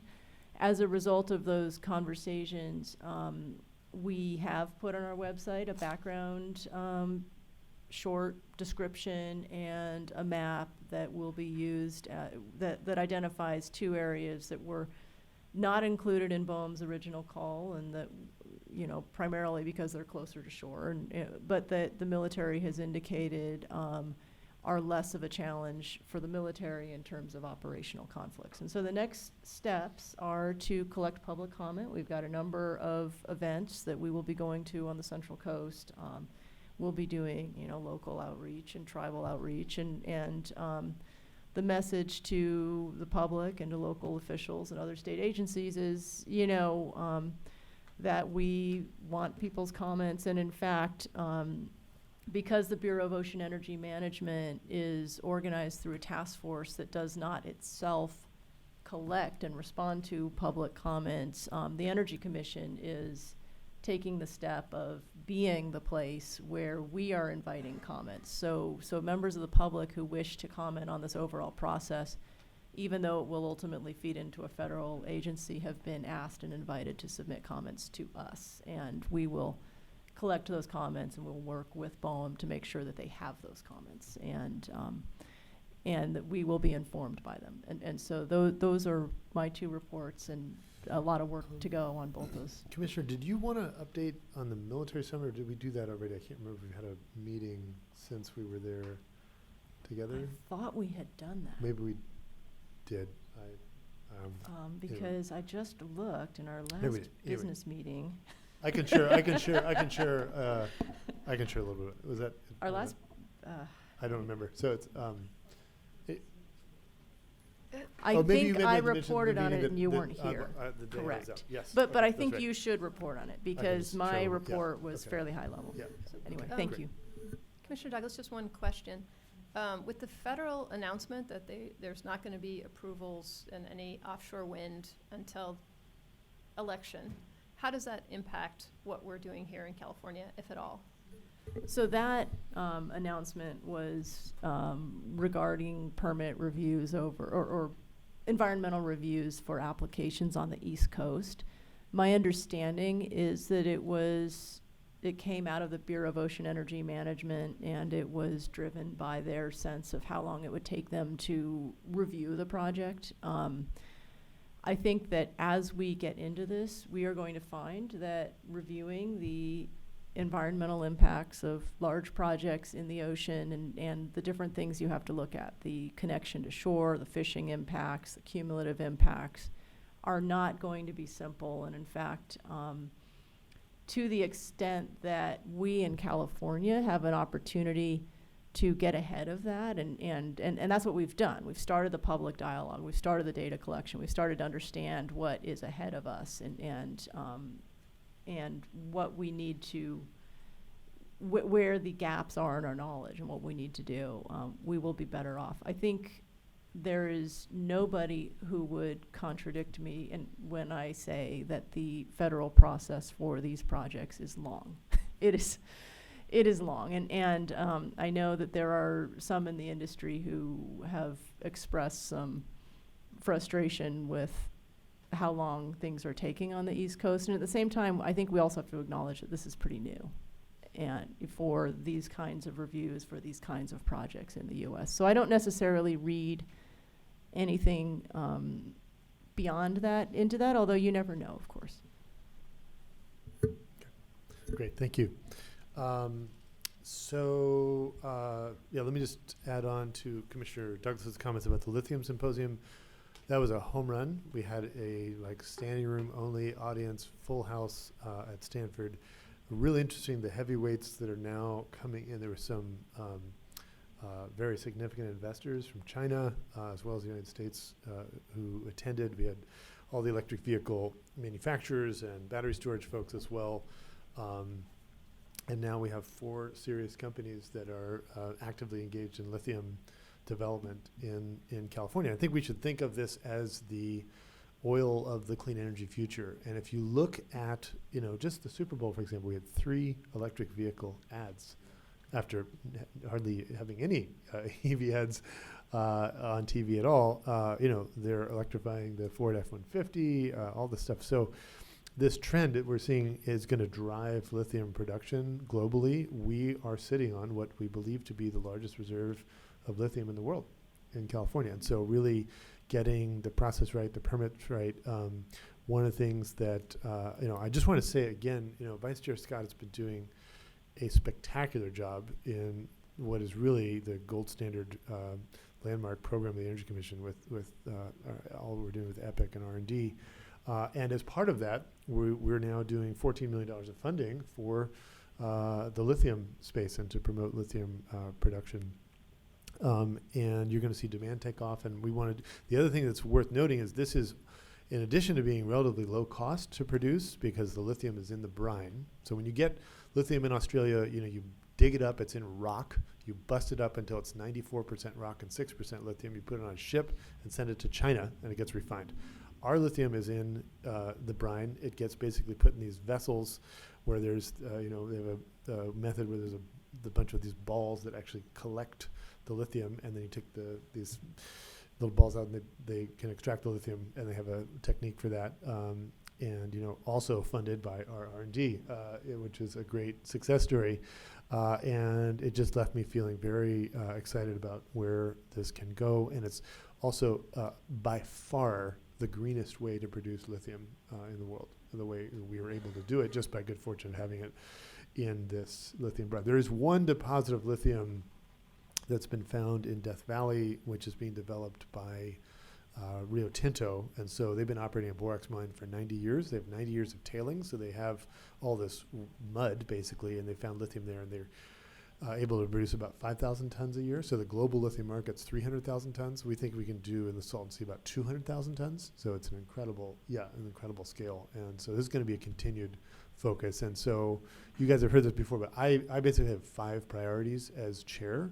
It's really transportation electrification, building decarb, this vision, what we're calling Lithium Valley, really to do a Silicon Valley for Southern California, offshore wind, and then encouraging the continuation of our R&D program. So this is really the biggest event on the lithium priority, and really, really grateful to staff for it was just really well organized. So some months ago, Vice Chair Scott had mentioned to me, hey, we actually now have 17 electric vehicle manufacturers in the state, which I had not realized until she mentioned that to me. So it's been on my list to organize a tour of all these sites. I'm now doing that. Commissioner Monahan and I, March 10th, are going to do the first leg of that. The plan is we're going with Mary Nichols and Cliff Rexhoff and to visit the Bay Area leg of this tour, but it'll be at least a 3 to 4 day thing. I think we'll do it in different installments just to see up close where they're at. We funded several $100 million of tax credits through the CAPTA program, where the Energy Commission, we have a seat on that board. Ken Ryder represents me on that, and it's a really exciting progress. And as you know, we went from electric vehicles being the number 8 ranked export. Actually, it turns out they weren't quite number 1. They ended up being number 2 in 2019, but that's an incredible trajectory, and it's growing every day. So that's on the list. Also had a sit down with the CAISO board because of the nexus with electric transportation and the grid. Commissioner Monahan joined me. We met with all 5 of the CAISO board members and Steve Burbrick. And that was terrific dialogue. I did want to share the news that Steve has announced he's going to be retiring this summer. It's a big loss for the state. He's been a tremendous partner, and hopefully we'll get someone who can fill his shoes. But we've had a great relationship with CAISO, and I'm sure that'll continue. Couple trips coming up. I'm doing an offshore wind trip upcoming to Portugal, and then another conference in Germany on clean energy and climate policy. Also met with the FBI yesterday about cybersecurity. Very, very interested that we maintain the very, very highest standards to protect data that we have here.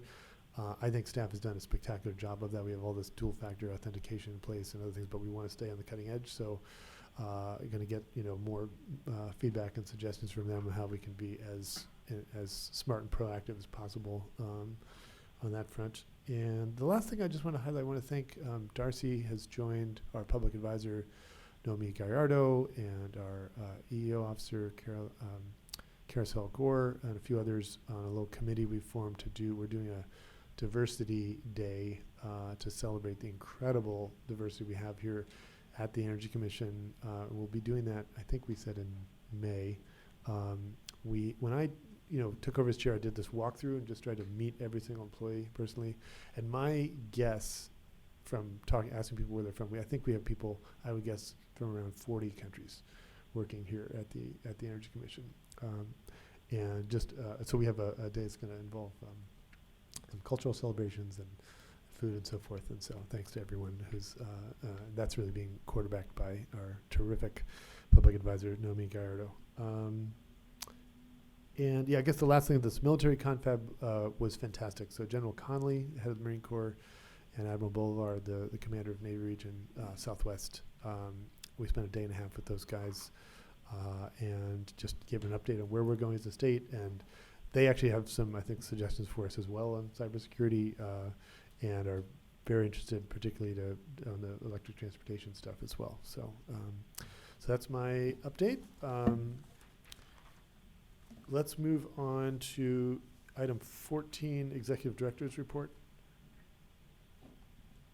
Thank you. I just want to note 2 items. In April, we'll be having an Earth Day celebration here at the building, and either that afternoon or the following day, we're also going to celebrate the Bring Your Children to Work Day. So a number of our staff have children and should be. Which, by the way, I'm doing today. My daughter should be here around, she's off school this week, so I'm ahead of you. All right. Thank you. All right, let's move on to the Public Advisor's Report.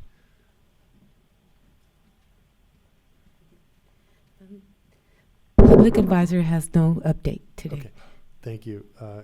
Any public comment? Yes, we do have one. Thanks.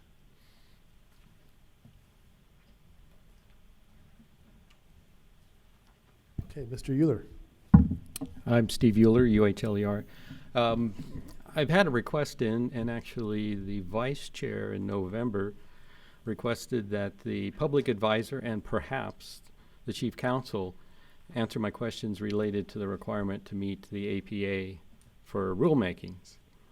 That hasn't been fulfilled. And I've not received anything from the executive director pursuant to the Public Records Code about why it's not been fulfilled. I had a chance to speak to the individuals who talked about the CBEC. The certification of the CBEC, they weren't able to come up with the Title 20 code for the process that you're required to have pursuant establish a formal process for certification of calculations under Public Resource 25402.1a. So I have a real concern whether we're dealing with what Justice Scalia would refer to a mistaken expression or a lapse in wisdom. You have some code under Title 20 for building standards. In '89, the commission asked the OLA to delete that. It didn't get deleted. In '96, they asked again. Didn't get deleted.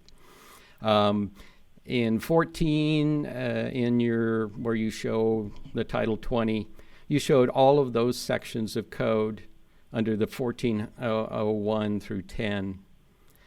In 17, you remove some. So it's kind of showing that you're realizing that there's some clarity issues there, because there actually is instruction in the code. I ask that you see that you finally delete them. It happened for the tax code under 2600. See that that's clarified. I'm running into people who think I can't explain what I'm looking for, and it may be because some folks have ventured off and decided that they can write a piece of software that represents a form, in effect, that is actually in violation of the APA.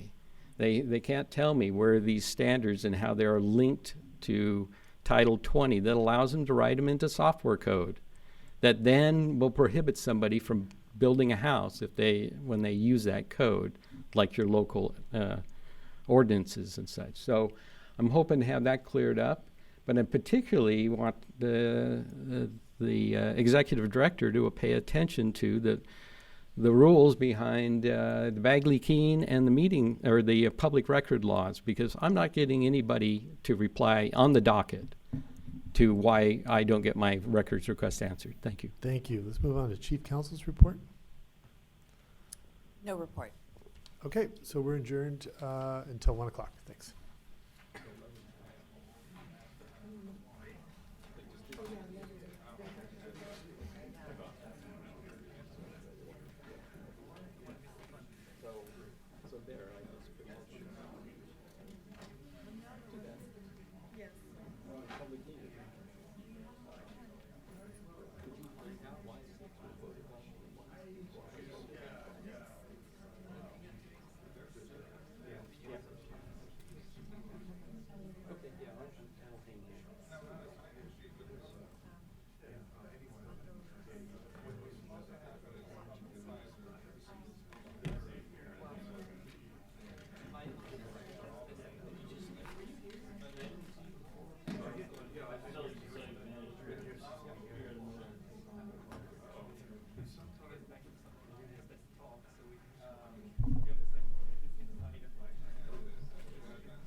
Right now, there's the docket 20 business meeting for the business meeting for 2020, that docket. The only suggestion I can give you is within my capacity, you need to submit your Sure. The hammer. That was really fun. And we ended up, we had a meeting with Scott's office actually just yesterday, and they weren't aware either. Oh, that's good. Oh, so thank you. Yeah. But you had suggested we,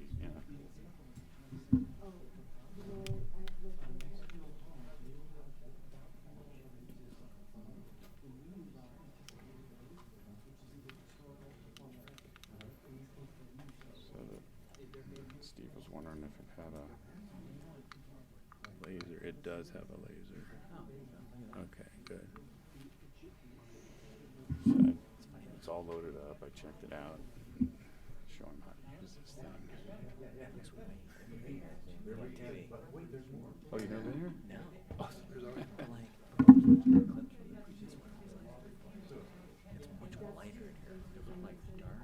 Oh. Oh, that's funny. The special district. Uh-huh. Following the process to right there, where the diesel sort of 3333, mixed fuel 3, all electric 6, EV. The bond requires you can't do this. He never said no.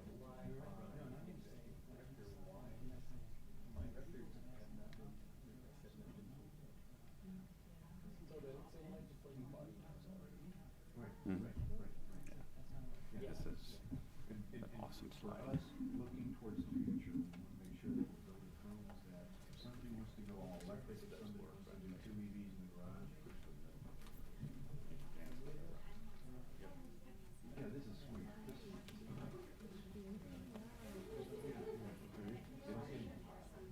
You guys have lunch before you came over? Huh? Yeah, I'll buy you lunch. Sure. There you go. She's got another issue on the contract. Huh?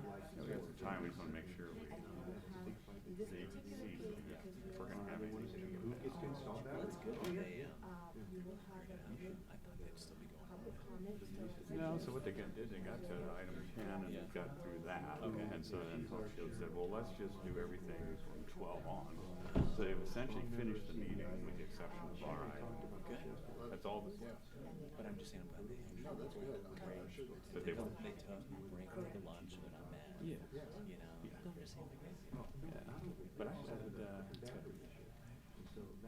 sent around an email.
Jack.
Okay, welcome back. We'll reconvene. Thank you, everybody, and a very special, warm welcome to some special guests for me, my wife, Cynthia, and my daughter, Sonia, who's off for school this week. So you guys are going to see a little democracy in action today. Thank you, everybody. I just want to read a brief statement here to begin. We have a significant number of individuals that wish to provide comment on item 11, the SMUD Community Solar Program. Pursuant to Title 20, Section 1104, the presiding member may limit or preclude oral arguments as necessary to ensure the orderly conduct of business. In order to ensure that the orderly conduct of business this afternoon, we will hear first from presentations from staff and the applicant, SMUD, and next we will hear from elected officials and agency representatives. Then we will take public comment. And to ensure that everyone wishing to comment on item 11 has an opportunity to speak, public comment on this item will be limited to 1 minute per person. If you share the comments of an individual who has already spoken, please do not repeat the comment. Instead, state that you agree with the prior speaker and state the prior speaker's name that you agree with. And with that, let's get underway. Well, thank you, Commissioners, Chair. My name is Drew Bowen. For the record, I'm the Executive Director of the Energy Commission.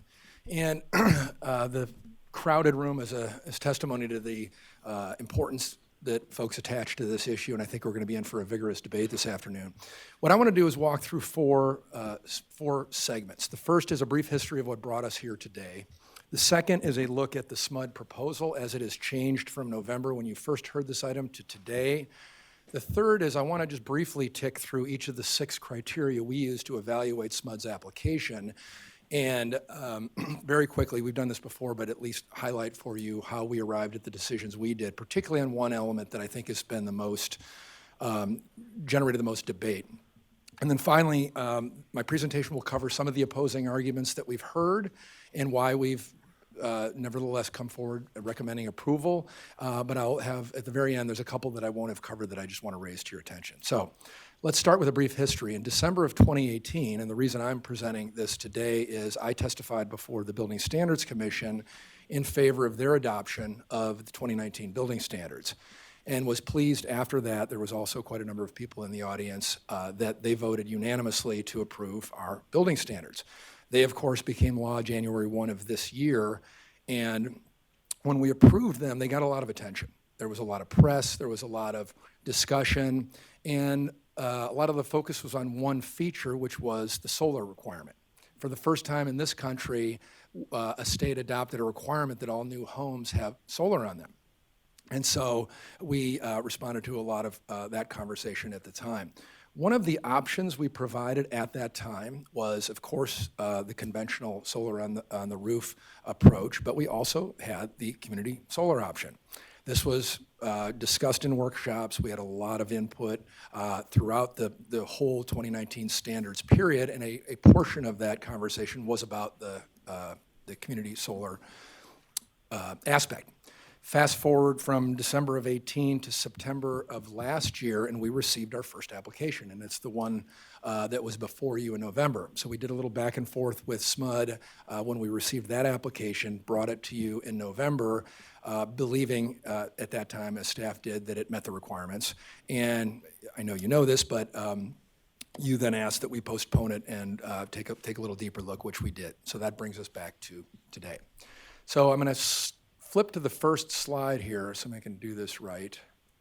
Back there.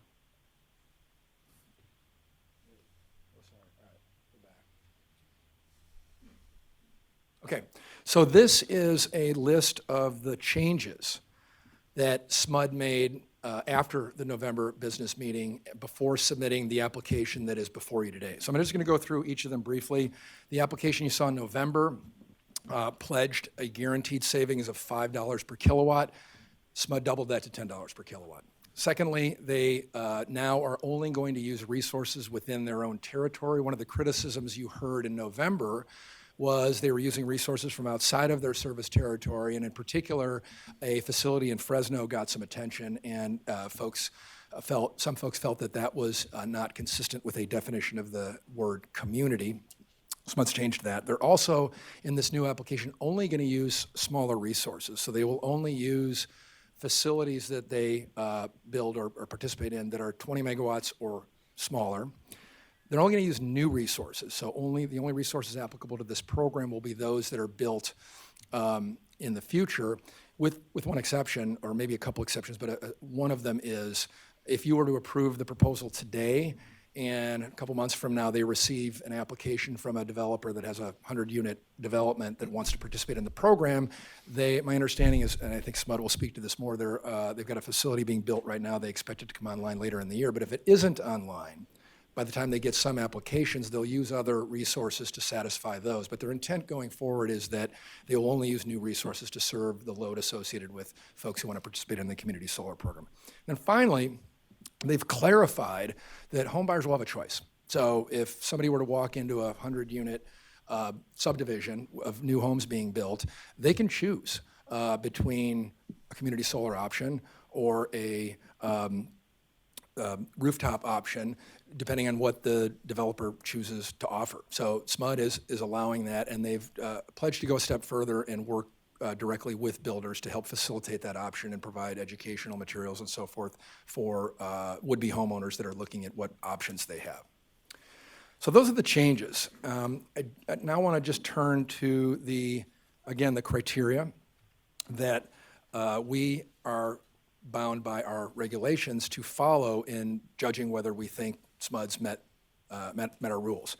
And some of them are quite straightforward, like the first one. Essentially, they've got to get their community solar facility running before buildings that would apply to be a part of it are ready to go, so that you don't have building officials and in the community needing to wait for the solar facility to be ready. So that's the first one. Second one, also pretty straightforward, and that is that we have compliance software. We've had it for years, and we and folks that are regulated use it to calculate energy budgets for buildings.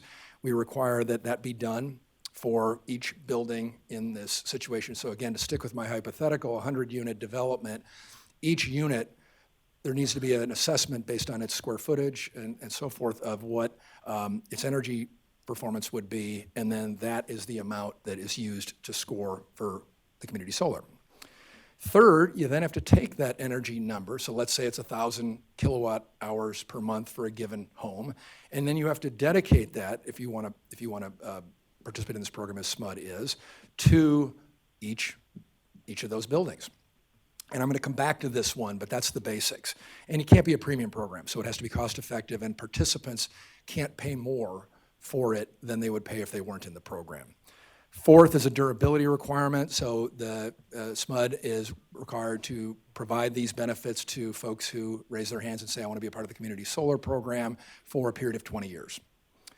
Additionality is a fifth requirement, and that just basically says no double counting. So if SMUD, obviously SMUD is participating in, has obligations under the renewable portfolio standard, for example, other obligations, they can't count the resource they're utilizing for the community solar program to meet their obligations under RPS or other rules.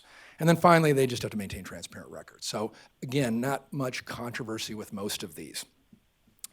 Now I just want to turn to a focus on the third one, the dedicated energy savings, and just spend a couple minutes drilling down on that, because that was one of the things that we heard the most and the loudest at the last business meeting, and you may hear comments on this again. So I wanted to just give it my best shot at being crystal clear about what the requirements are and why we believe that SMUD met them. So the requirement, this particular requirement, is that once you've determined this given home has an energy budget of 1,000 kilowatt hours a month, then you have to take that community solar facility you're building and match the resource of 1,000 kilowatts an hour to that building.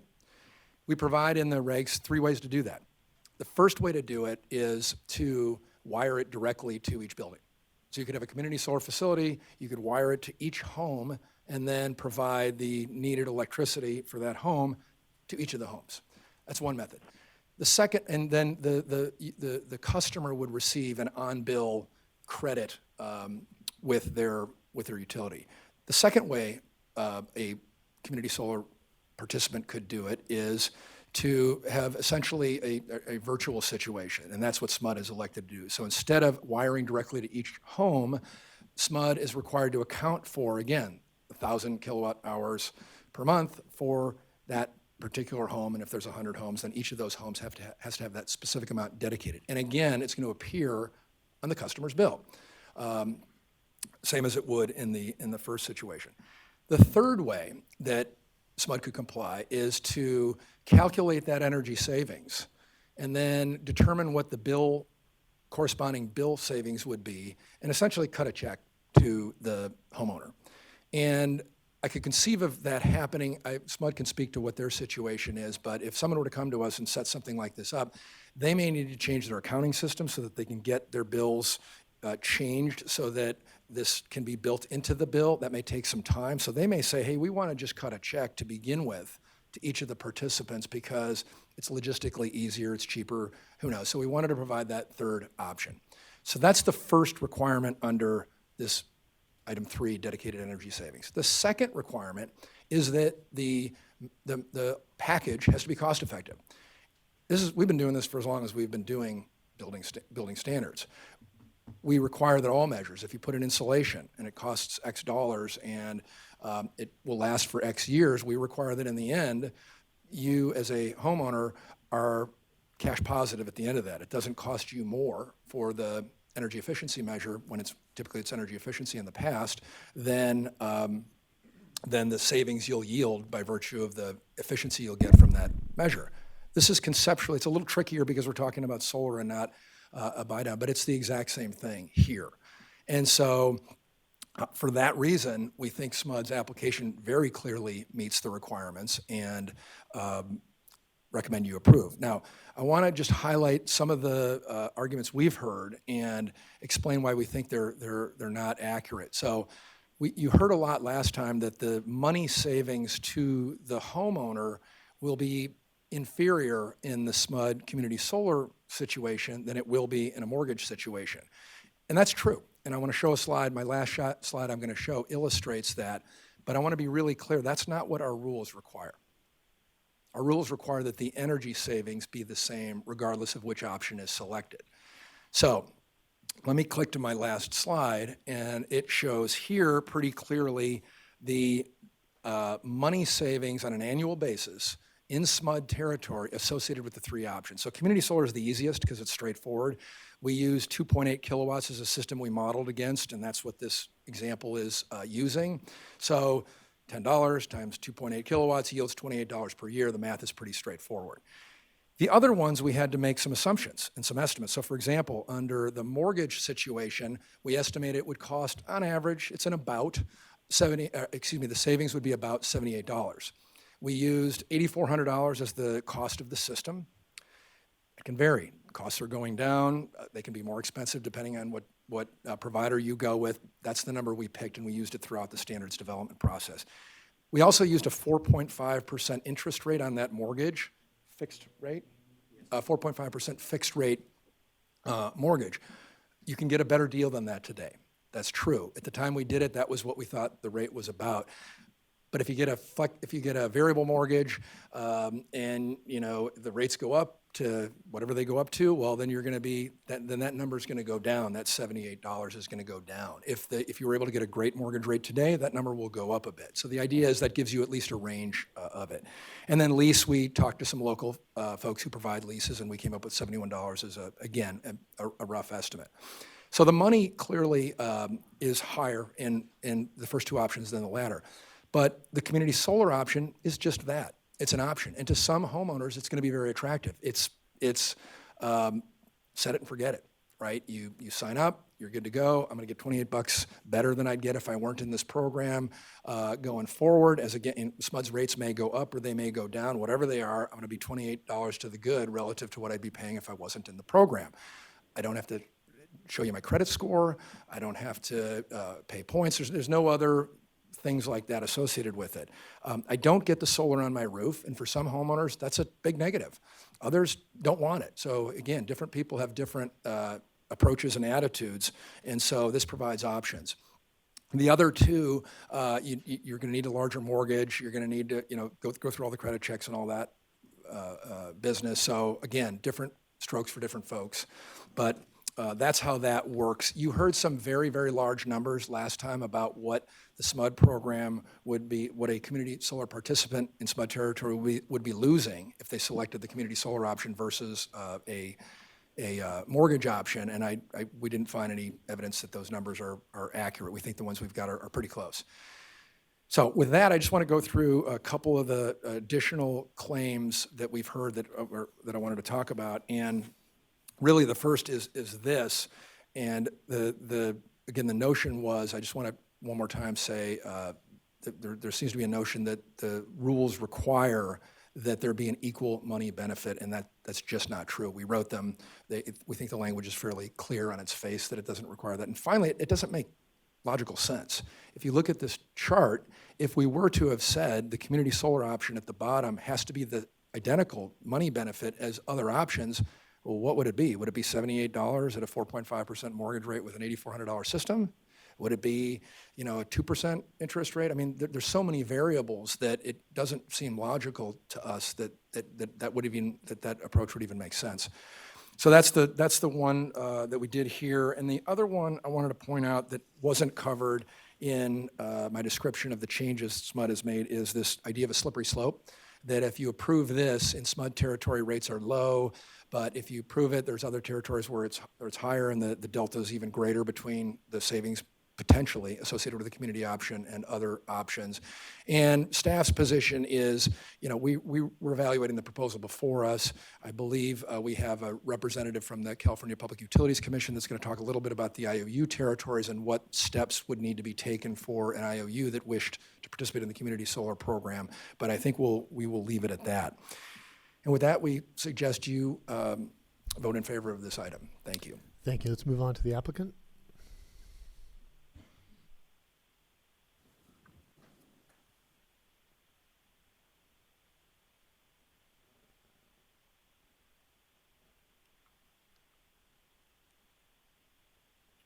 Hey, good afternoon. Am I on here? Does it need to be closer?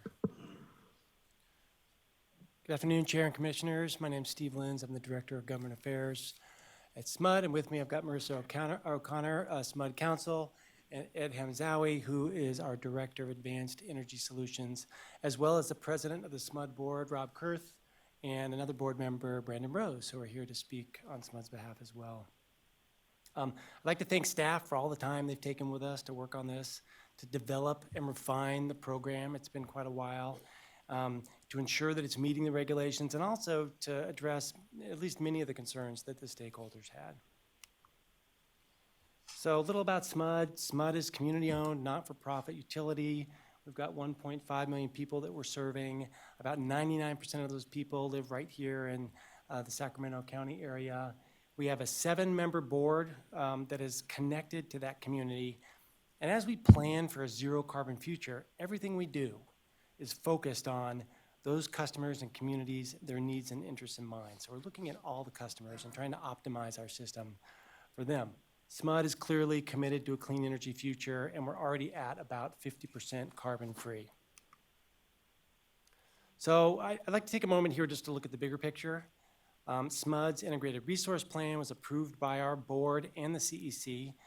It provides for billions of dollars of investment to reach our IRP goal of net zero carbon by 2040. I'd like to thank the CEC for your approval for what staff called an ambitious roadmap for lowering greenhouse gas emissions in the Sacramento region while maintaining low rates and reliability. And that last phrase is very significant. Electrification is the cornerstone of our strategy. So we have to keep rates reasonable. We don't want to create a disincentive for electrification.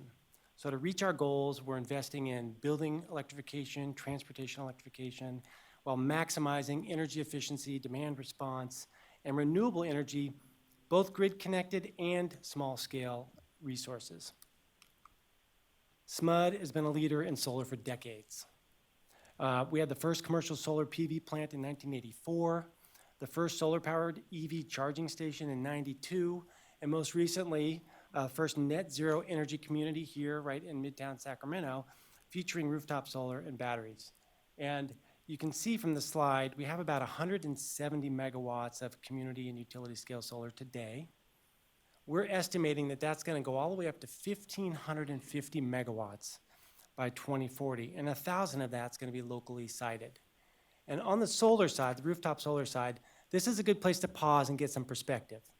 You can see that we currently have 210 megawatts of rooftop solar in our service area. We're estimating that that's going to go up to over 600 by 2040. If you look at the project that we are resourcing neighborhood solar shares with, Wildflower, it's 13 megawatts. 13 megawatts compared to an anticipated rooftop solar market of 600 megawatts. We're anticipating that that project's going to cover our needs for about 3 to 4 years. And during that 3 to 4 years, we will look at opportunities to build other 20 megawatt and smaller projects. With our IRP, we're going to need every option we've got to reach that goal. I mean, that's a big, audacious goal. It's going to take rooftop, it's going to take community solar, it's going to take electrification. But one thing I would like to really emphasize here is that even with neighborhood solar shares on a customer's house, additional rooftop solar and batteries can be added to the home. And this is something that there's really been some confusion about and misinterpretation about. Customers can add solar and storage to a neighborhood solar shares home on day one. And I'm going to walk you through a slide that gives you several scenarios. And we've been working with your staff on the numbers on this. we're not putting exact numbers, but the point I'm trying to get across here is kind of orders of magnitude. If you see that first bar there is the solar shares allocation that's likely to come out of a standard mixed fuel home in the program. That's going to be around, and these are just round numbers, I've been working with staff on this, that's around 3 kW in my example. In the second bar, you'll see kind of a yellow dotted line at the top. That's our anticipated load. And for SMUD, the anticipated load is either historical load, or in this case, it's new. So we use a formula, we use square footage and other factors to come up with an amount. But our formula comes up with an amount for this home, mixed fuel, 5 kW. So day one, mixed fuel to mixed fuel, customer, Neighborhood Solar Shares customer, can add 2 kW of rooftop solar with batteries and still get net energy metering treatment, day one. Now, if that home is an all-electric home, built to code all-electric, our new anticipated load for that home will be 8 kW. That means if they have a new home built all-electric, they now can add 5 kW of rooftop solar and batteries on top of their Neighborhood Solar Shares and still get net energy metering treatment. But that's not all. If they then decide they want to add a couple of EVs in a pool, that will raise that anticipated load by another 5 kW. That would be an anticipated load of 13 kW. So you have an all-electric home with a couple EVs in a pool, you can add 10 kW of rooftop solar on top of Neighborhood Solar Shares and still get net energy metering treatment. Now the fourth bar is just an example where the anticipated load is basically at the Neighborhood Solar Shares allocation. In that case, you couldn't add rooftop and battery and get net energy metering treatment, but you could add as much as you want. You could put 10, 20, whatever you want to put on the roof with batteries. You want to have some resilience, you can still do that. You're just not going to get net energy metering treatment. So, I mean, the obvious point here is that in all scenarios, it's very easy to add rooftop solar and batteries, and in most cases still get net energy metering treatment. And so there is absolutely no need for an opt-out. People have been asking for an opt-out. The reason for an opt-out is so they can add rooftop solar. They can already add rooftop solar. They can just opt in to rooftop solar on day one with Neighborhood Solar Shares. There's no need for an opt-out. So next slide just gets a little bit into a lot of the efforts that SMUD's doing to advance solar adoption in Sacramento. We've got some workforce training going with 200 disadvantaged youths. They're working on putting in solar trees in up to 11 locations throughout Sacramento. We've put in 178 rooftop solar installations at low-income houses to no cost to those customers with the help of Grid Alternatives and Habitat for Humanity. We've got the largest commercial solar shares program in the country. We're innovating. We've got some new software out that actually improves the connection of rooftop solar to our system. And finally, we've got a new storage shares program. We're working with Electrify America on that. And that helps address that peak energy demand for EV charging and helps support the expansion of EV charging in the community. So, once again, the building standards require all new rise residential to have solar energy. It can be on-site or community solar. Either of those solar alternatives provides the same environmental benefits, reducing greenhouse gas emissions and criteria pollutants. But Section 10115A gives homeowners and builders an additional choice. It's just an alternative path for compliance. It's only an option. And it might seem obvious to say this, but without this option, there's no choice. There's only rooftop. Both rooftop and community solar have unique benefits, but at the end of the day, they both reduce carbon. I'd like to take a moment here just to highlight some of the unique benefits of SMUD's Neighborhood Solar Shares program. First, we're actually offering a choice. Second, our solar's lower cost and more efficient. And right here, I would like to emphasize, and this goes a little bit to what Drew was saying about the costs. Though in his chart, he had the $78 for mortgage, $71 for a lease, and then $28 for our program. Our program accounts for all normal costs and does not require a subsidy from non-participating customers. That incremental difference between our amount and the other two amounts comes from the rest of our customers. And as I mentioned, we've got to keep an eye on rates, because if we're going to electrify, we need to make sure those rates are reasonable. So that's a huge benefit of our program. There's no maintenance for customers. We take care of it. They don't have to worry about it. I've got 8 kW on my roof, and let me tell you, it can be difficult at times, and it has been. We deliver the same number of kilowatt hours, rain or shine, every year for 20 years. With neighborhood solar shares, the project can be sited away from the building, so you obviously can plant as many trees as you want. Those trees sequester carbon and reduce energy consumption through shading, which just gives you more energy efficiency. And finally, there's lower upfront cost with neighborhood solar shares. So just a quick overview of the program. The basic structures are the same as it was last time. Contracts between us and the developers, some CC&Rs between the developers and the buyers. You've got charges on the customer bills that are less than the credits, giving them their guaranteed net benefit. And SMUD's resources will deliver the same amount or more of solar resources as rooftop solar. One thing I'd like to emphasize here is that those charges and credits will actually be based on the portfolio solar shape. So for now, it'll be a blending of all those in the portfolio. The customer experience will actually be as if they have solar on the roof. So their charges will be higher in the summer and lower in the winter, just like they had rooftop solar, and will virtually reduce the building's energy consumption. There's been a lot of noise and requests for features that aren't required by the regulations, and we've actually accommodated many of those requests. But I want to make it clear that the Neighborhood Solar Shares program meets all the requirements. I don't think that's a question. Our systems are available for inspection. We've got equivalent energy performance.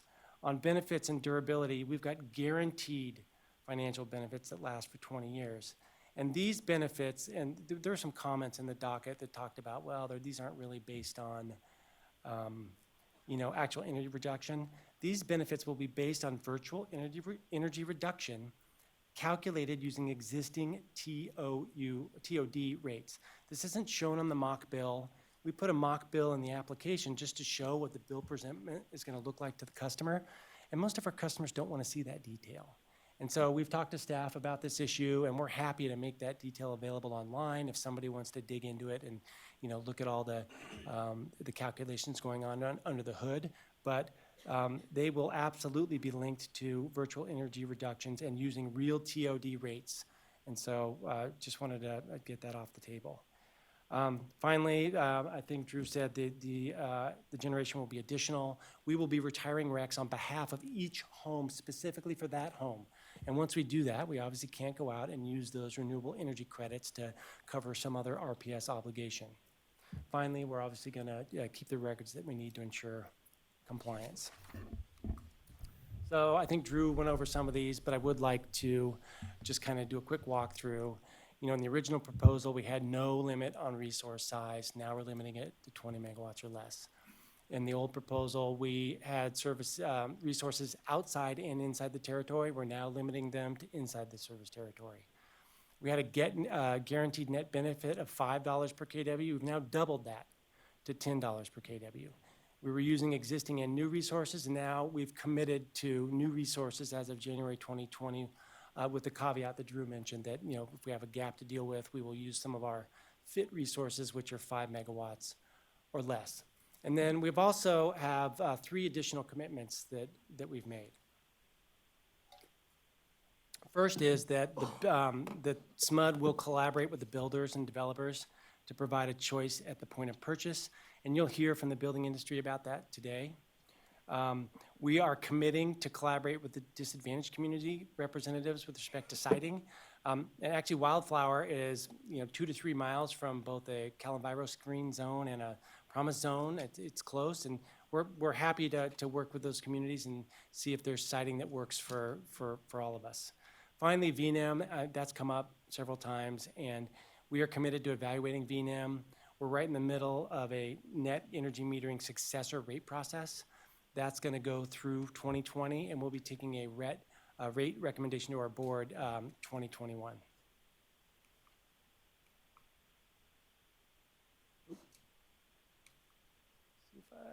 Okay, just real quick, SMUD has broad and diverse support. I'm sure you've seen the docket. We've got affordable housing and environmental advocates, builders, developers and associations, business community, legislators, and I'll talk about that a moment more in the next slide. Local and statewide labor, many who are here today, low-income advocates, local government, and several publicly owned utilities. And this is just a sampling of all of those support letters, and I'm just going to touch on a couple of them in each of the categories. In affordable housing and environmental advocates, we've got NRDC, the Salvation Army, and the Sacramento Tree Foundation. And NRDC was opposed to our first proposal, but after we made several significant improvements, they're now supporting. In the next category, we've got Sacramento Metro Chamber, the North State Building Industry Association, and the California Building Industry Association, and they're here to speak today. In government and labor, we've got the State Association and the local IBEW 1245 supporting this, as well as, and this is really significant, letter with support from 32 California state legislators, including 2 chairs of the Senate and Assembly Energy Committee. That's over a quarter of the entire California state legislature supporting this project. That's pretty remarkable. Finally, POUs, publicly owned utilities, we've got LADWP, independent energy producers, and the Coalition for Community Solar Access. And once again, they're another party that was opposed to our first proposal, and with our improvements, they've come back and are now supporting. Just real quickly, once again, we appreciate all the collaboration with staff. They've been great, trying to work back and forth and find something that, is an option that's going to work for all of us in reaching our, clean energy goals. They found, obviously, our first application met the requirements, and they've said again today that this one does, and they're recommending approval.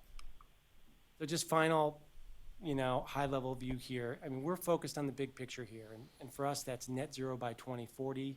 That's an audacious, aggressive goal, and we're going to need every tool in the toolbox to get there. I mean, we're going to need rooftop. We're going to need community solar. We're going to need electrification. We're going to need all this stuff. Neighborhood solar shares is just one of many strategies that we have for reaching that goal. It meets all the requirements. It's just another path or option for compliance. It creates a choice for builders and buyers. Without neighborhood solar shares, there's quite simply no other choice than rooftop, and that's not what was intended in the regulations. And finally, neighborhood solar shares advances solar along with an expanding rooftop solar market. Rooftops here to stay. I just want to so with that, I think I'm going to finish off by turning over to Brandon Rose, who's a director from the SMUD Board of Directors, and he has a few comments to add.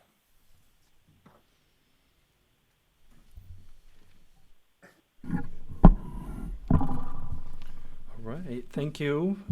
Thank you, Chair and Commissioners. My name is Brandon Rose, and I'll be brief. I know there's a lot of speakers who want to have their time. I am the elected SMUD board member. I represent Ward 1, which is Fair Oaks, Orangevale, Citrus Heights, and Folsom. I've been elected since 2016. I'm the chair of the Energy Resources and Customer Service Committee, so we have things like the Integrated Resource Plan under my committee. I want to note my colleague and board president, Rob Kurth, is here with me today as well. My background is I'm an air pollution specialist working on vehicle electrification work. And before that, I actually was in the Renewable Energy Office at the Energy Commission, where I worked on New Solar Homes Partnership, pilot PBI programs, and the General Emerging Renewables Program. So I am extremely familiar with this subject material.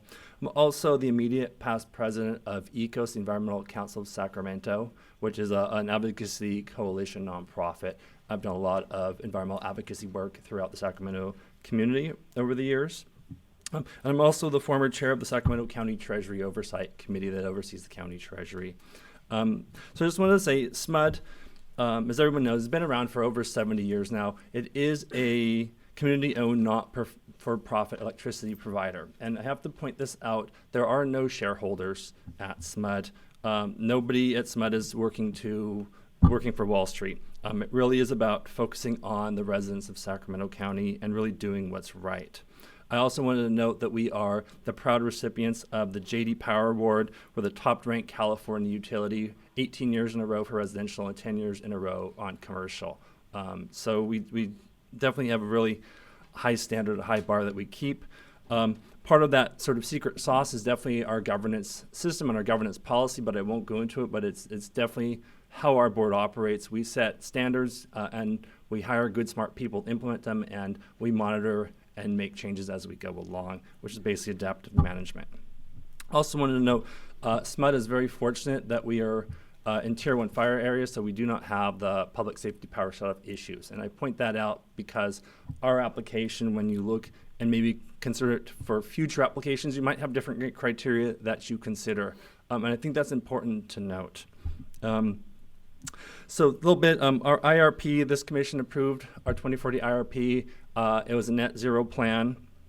As Steve mentioned, it requires an enormous number of renewables that we are actively building and planning for more.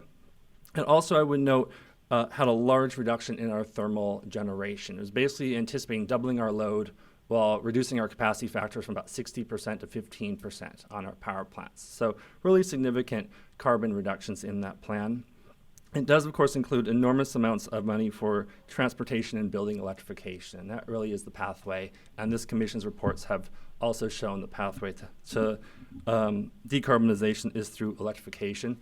But that plan is not without risk to SMUD as a utility. It's about $6.5, almost $7 billion investment. It really is predicated on the use of low-cost electricity for people to make that transition. And without keeping those rates as low as possible, people won't be able to switch to heat pump hot water heaters and take those really concrete actions that are required. I want to point out that the large-scale solar, it is the most cost-effective of the solar power options. It's about, and you can have a debate, but around a quarter of the price of rooftop solar. So it really helps us put the maximum number of dollars spent into generation as much, from our perspective, very cost efficient, and also minimizes the cost to our consumers. And ultimately, our consumers are, if we save money, we simply don't have to raise our rates, is how it works here. It's SMUD. I do want to point out neighborhood solar shares, it's just an option. We've heard some builders will use it, other builders will not use it. It does give them the option. As you can see in our IRP plans, there's 400 megawatts of expected rooftop solar to be built over the next 20 years. So there still is enormous, I want to say, market available out there. I personally, as a board member, I will continue to monitor this program and see if it has any kind of undue adverse impacts on the industry. I personally am a big proponent of solar, and we really need to find that sort of balance between all the different types of solar that's out there. There's a lot of things that we could talk about, a lot of the public comments I read through the docket, questions on land use, distribution issues. I'm not going to get into those. I do want to say that climate change is an all hands on deck situation. And we recognize that all of the options needed to be on the table, rooftop, utility scale, and all the other types of renewables and storage technology that are being developed. The other issue is housing and homelessness. It is a critical issue. I'm going to finish up.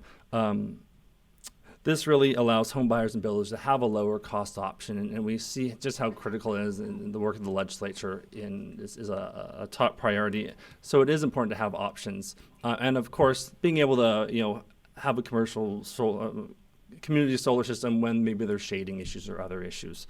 It's important as well. We have been overwhelmed by the broad support. Steve showed all the different organizations and just a broad coalition who supported this application. The board, we received an enormous amount of feedback. I feel very confident that the staff has taken all that feedback and considered it and put it into our application. We do delegate our program authority to the CEO and staff. we do have hundreds of programs, so it's really not necessarily feasible for the board to look at every single program that we run, and I consider this one of many. So my final thought, I do want to thank you. I do want to encourage you to look at this in the context of Title 24. It is very specific. Title 24 and our energy efficiency standards are based on certain types of accounting that may not be self-evident to people who aren't doing it on a day-to-day basis. And with that, I ask you for your support, and we'll look forward to any changes to this in the future. Thank you. All right, what we're going to do now at this time is have very brief remarks from Grant Mack at the Public Utilities Commission, to be followed by Senator Scott Weir, to be followed by Assemblyman Kevin Kiley, and then we'll then go to public comment. Grant, the floor is yours. Great. Good afternoon, Chair and Commissioners. Appreciate the opportunity to speak here this morning. Before I begin, I do want to congratulate you on approving the 2019 IPER earlier this morning. It is very much a monumental task, and congratulations, Commissioner Scott, for leading that effort. My name is Grant Mack. I'm with the Public Utilities Commission, as you mentioned, Chair. I'm largely here today to provide clarity regarding the community solar options within IOU territory and to answer any questions you may have. Currently, there are several community solar programs offered in IOU territory that were statutorily enabled and established prior to the Building Energy Efficiency Standard solar requirement. Based on our internal analysis and conversations between the PUC, the IOUs, and the Energy Commission, we have found that these existing IOU offered programs don't seem to align perfectly with the Building Standards community solar compliance option. This likely means that the existing community solar programs would need to be modified, or a new community solar program would need to be created. Continuing along those lines, any major modifications to the existing community solar programs to align them with the building standards would be subject to CPUC review and approval. The same is also true for any new building standard compliant community solar program proposed by the electric IOUs or by stakeholders. It is highly likely that these reviews would occur through a formal CPUC proceeding, and these typically take around 18 to 24 months, depending on the complexity of the issue, the scope of the proceeding, the number of parties, and various other factors. Now, if a new building standard compliant community solar program is proposed and/or modifications are proposed to the existing community solar programs, it is unclear if the CPUC would be able to approve these proposals without statutory changes. I say this because the current programmatic parameters codified in statute prevent us from making serious modifications to existing programs. However, I do caveat this by saying that the CPUC's authority to approve a new building standard compliant community solar program developed by CCAs, also known as community choice aggregators, there are currently no requirements for these programs to be reviewed or approved by the CPUC. These entities may design and create programs on their own volition. Finally, I will note that there are no formal proposals before the CPUC to create a new community solar program or to modify the existing programs. We are also not aware of any community solar programs currently under development by the IOUs or the CCAs. However, I am aware that there are active conversations between my team, the builders, the IOUs about this very topic, but I will leave that up to the IOU, CCA, and building representatives to elaborate on that point. I hope my comments have provided clarity regarding community solar programs in IOU territory, and I'll be here to answer any questions you may have. Great. Thank you, Mr. Mack. Senator Weiner, we'll go to you.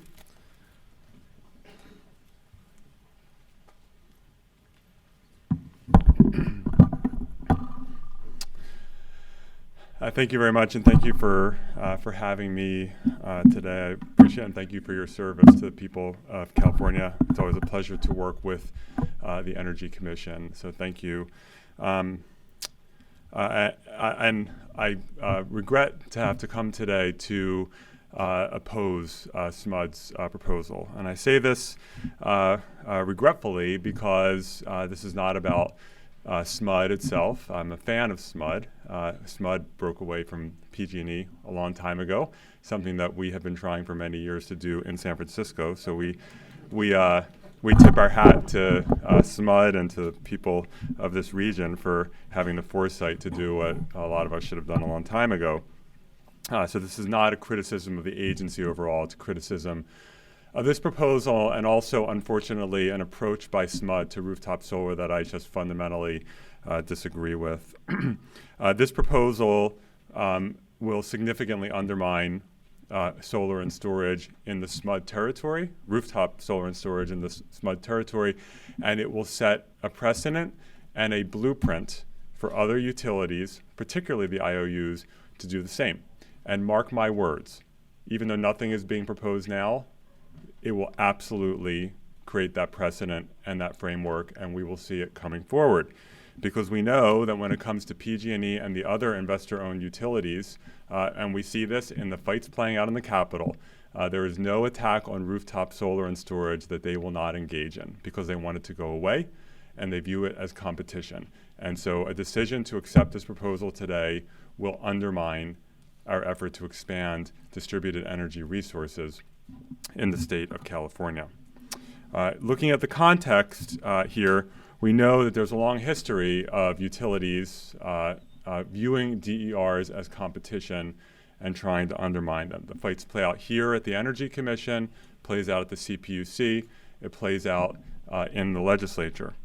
I am disappointed that a publicly owned utility would take the positions that SMUD has taken. I expect that more from Wall Street owned utilities. I don't expect that from publicly owned utilities. Last year, just looking at the context, as you know, SMUD came forward and proposed a very significant fee, I think $45 or $50, to be tacked on the solar customers' bill each month. That did not move forward, and I'm appreciative of that, although I would not be surprised if it came back. That would have dramatically undermined the economic feasibility for people to put solar and storage up. And I have a bill right now, SB 953, to permanently ban those fees that target DERs to try to undermine them.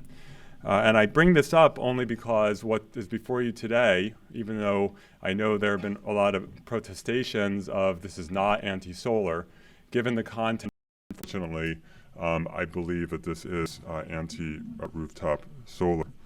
SMUD then came forward, as you know, last year with a different version of what's before you today, and I think the Commission correctly sent them back to the drawing board. And now we have to shift away from rooftop solar and towards utility scale solar. And to be clear, I don't object to utility scale solar. I think it has an important role to play. So do DERs. And I don't think that we should be establishing and expanding utility scale solar at the expense of DERs. And that's what this proposal is. It becomes a zero-sum game instead of saying both and. The SMUD did, and even worse, of course, for if a developer chooses this option, then for 20 years, homeowners or apartment owners are either prohibited or significantly restricted from installing DERs on their property.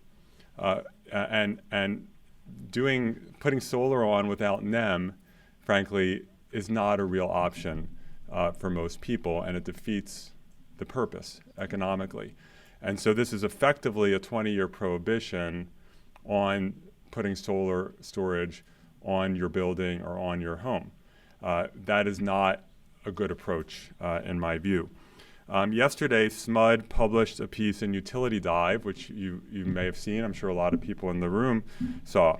And SMUD, again, professed its support for rooftop solar in the first half of the piece, but in the second half of the piece, promptly trashed rooftop solar, how it's dramatically more expensive, it's not economical, it's not reliable, it doesn't actually lead to energy independence. These are arguments I expect to see from avowed opponents of rooftop solar, not from a publicly owned utility that says that it supports rooftop solar.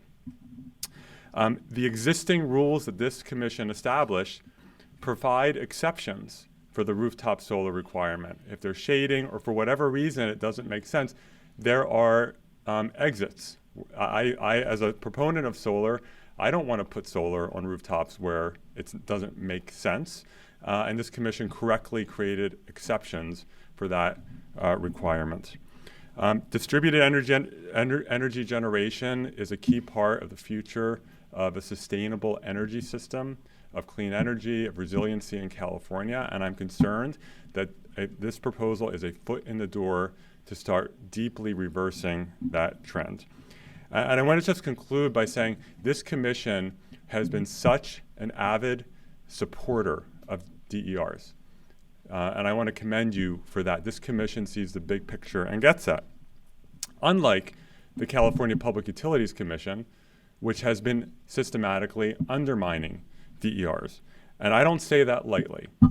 And I could give a lot of examples, including their current effort to undermine the SCHIP program, which I spent 2 years passing, and the CPUC has been systematically undermining.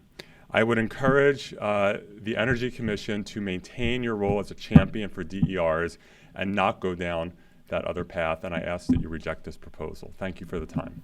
Thank you, Senator. Next, we'll hear from Assemblyman Kevin Kiley, and then we'll go to public comment.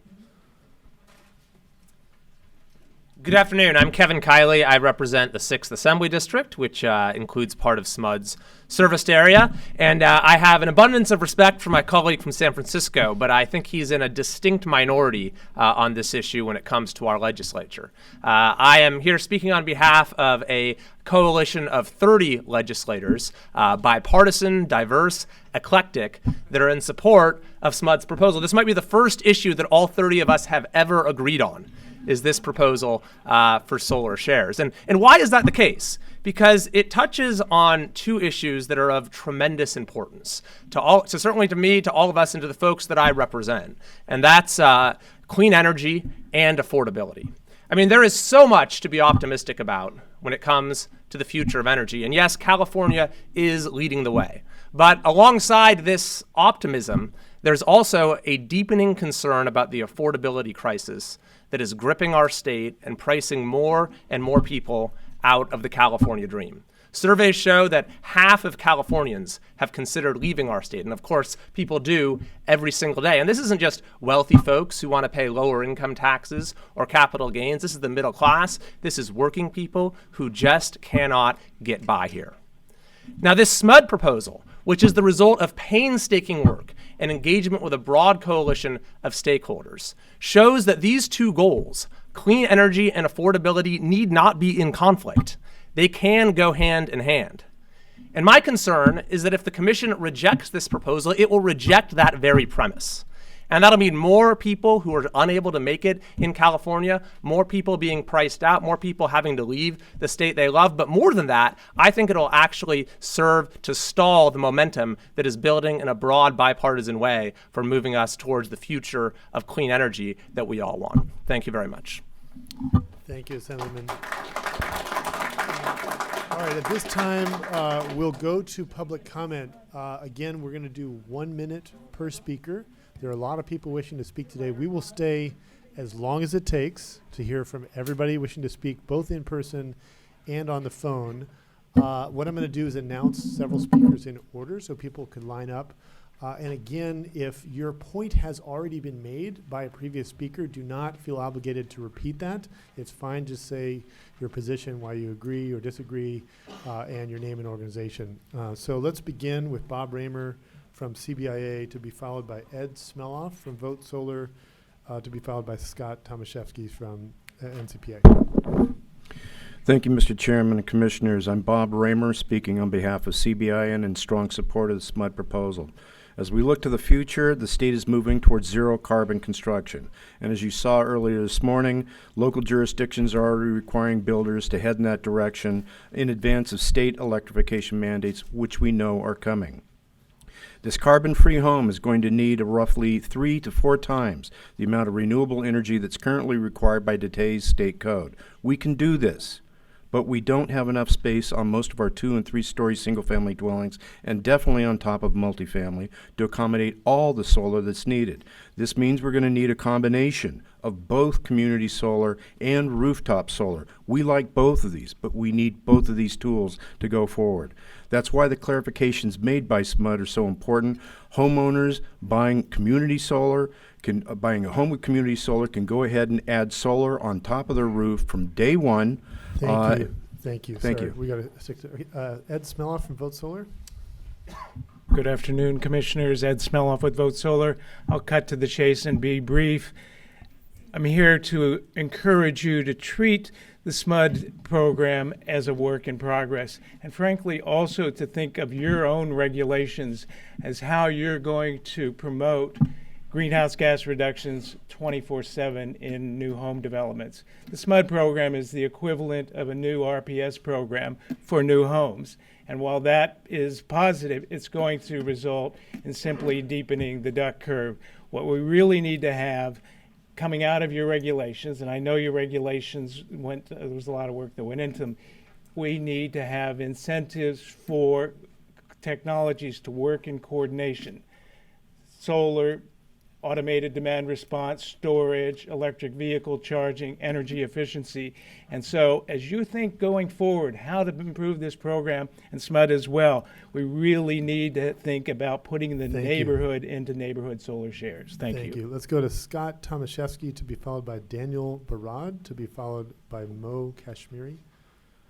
Good afternoon. We're here at NCPA. We're pleased to support SMUD's application. I want to make it abundantly clear this afternoon that solar is a key part of our commitment to clean energy. And we're currently looking to develop about 40 megawatts of solar energy within our member communities. To that end, we want to make sure that all of our community members have the ability to invest in solar, regardless of whether or not a person has the ability to place solar panels on a roof, whether that investment will be made through a utility project offering or some other option. The building code appropriately recognizing that. Our governing boards take this one step further, making sure our utilities provide customers with unbiased information that will help customers select an option that best meets the needs of those customers. Our opinion, this really does exceed the requirements of the building standards. Thank you. Thank you. Let's go to Daniel Barad of Sierra Club, to be followed by Mo Kashmiri, to be followed by Hunter Stern. Good afternoon, Daniel Barad on behalf of Sierra Club, California. I would like to urge the Commission to reject SMUD's proposal. Sierra Club, California supports solar energy, but SMUD's solar share proposal will set a dangerous precedent in our state and undermine clean energy efforts that are underway with the solar mandate. Community solar, when properly defined, is a necessary alternative when rooftop solar is not feasible. Unfortunately, SMUD's proposal is not a true community solar project due to its excessive project capsize, its vagueness about location, and its failure to show how the program will result in local benefits. Thank you. Thank you. Let's go to Mo Kashmiri, to be followed by Hunter Stern. Hello, Commissioners. My name is Mo Kashmiri. I'm a resident here in Sacramento. I'm here because I'm ashamed of SMUD. We're going the wrong direction. We need every single place that can put rooftop solar to have it. We should not be putting misleading statements that put in poison pills that are going to block solar from being on every roof possible. We are already out of time to change this climate crisis. We should have been there yesterday.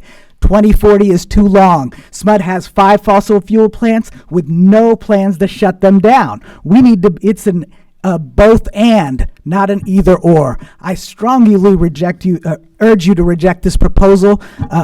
In a human fact, my 8-year-old is terrified about climate change, and I don't want to keep letting him down. Like, this is on us. We don't have time left. We've got to make the hard choices, and blocking rooftop solar for most of the consumers on this is not a path forward. Thank you. Thank you. Let's move on to Hunter Stern, to be followed by Andrew Kostyar of CBIA. Good afternoon, Commissioners. Hunter Stern, IBW Local 1245. We represent the workers at SMUD, PG&E, and almost every other public utility in the northern part of California.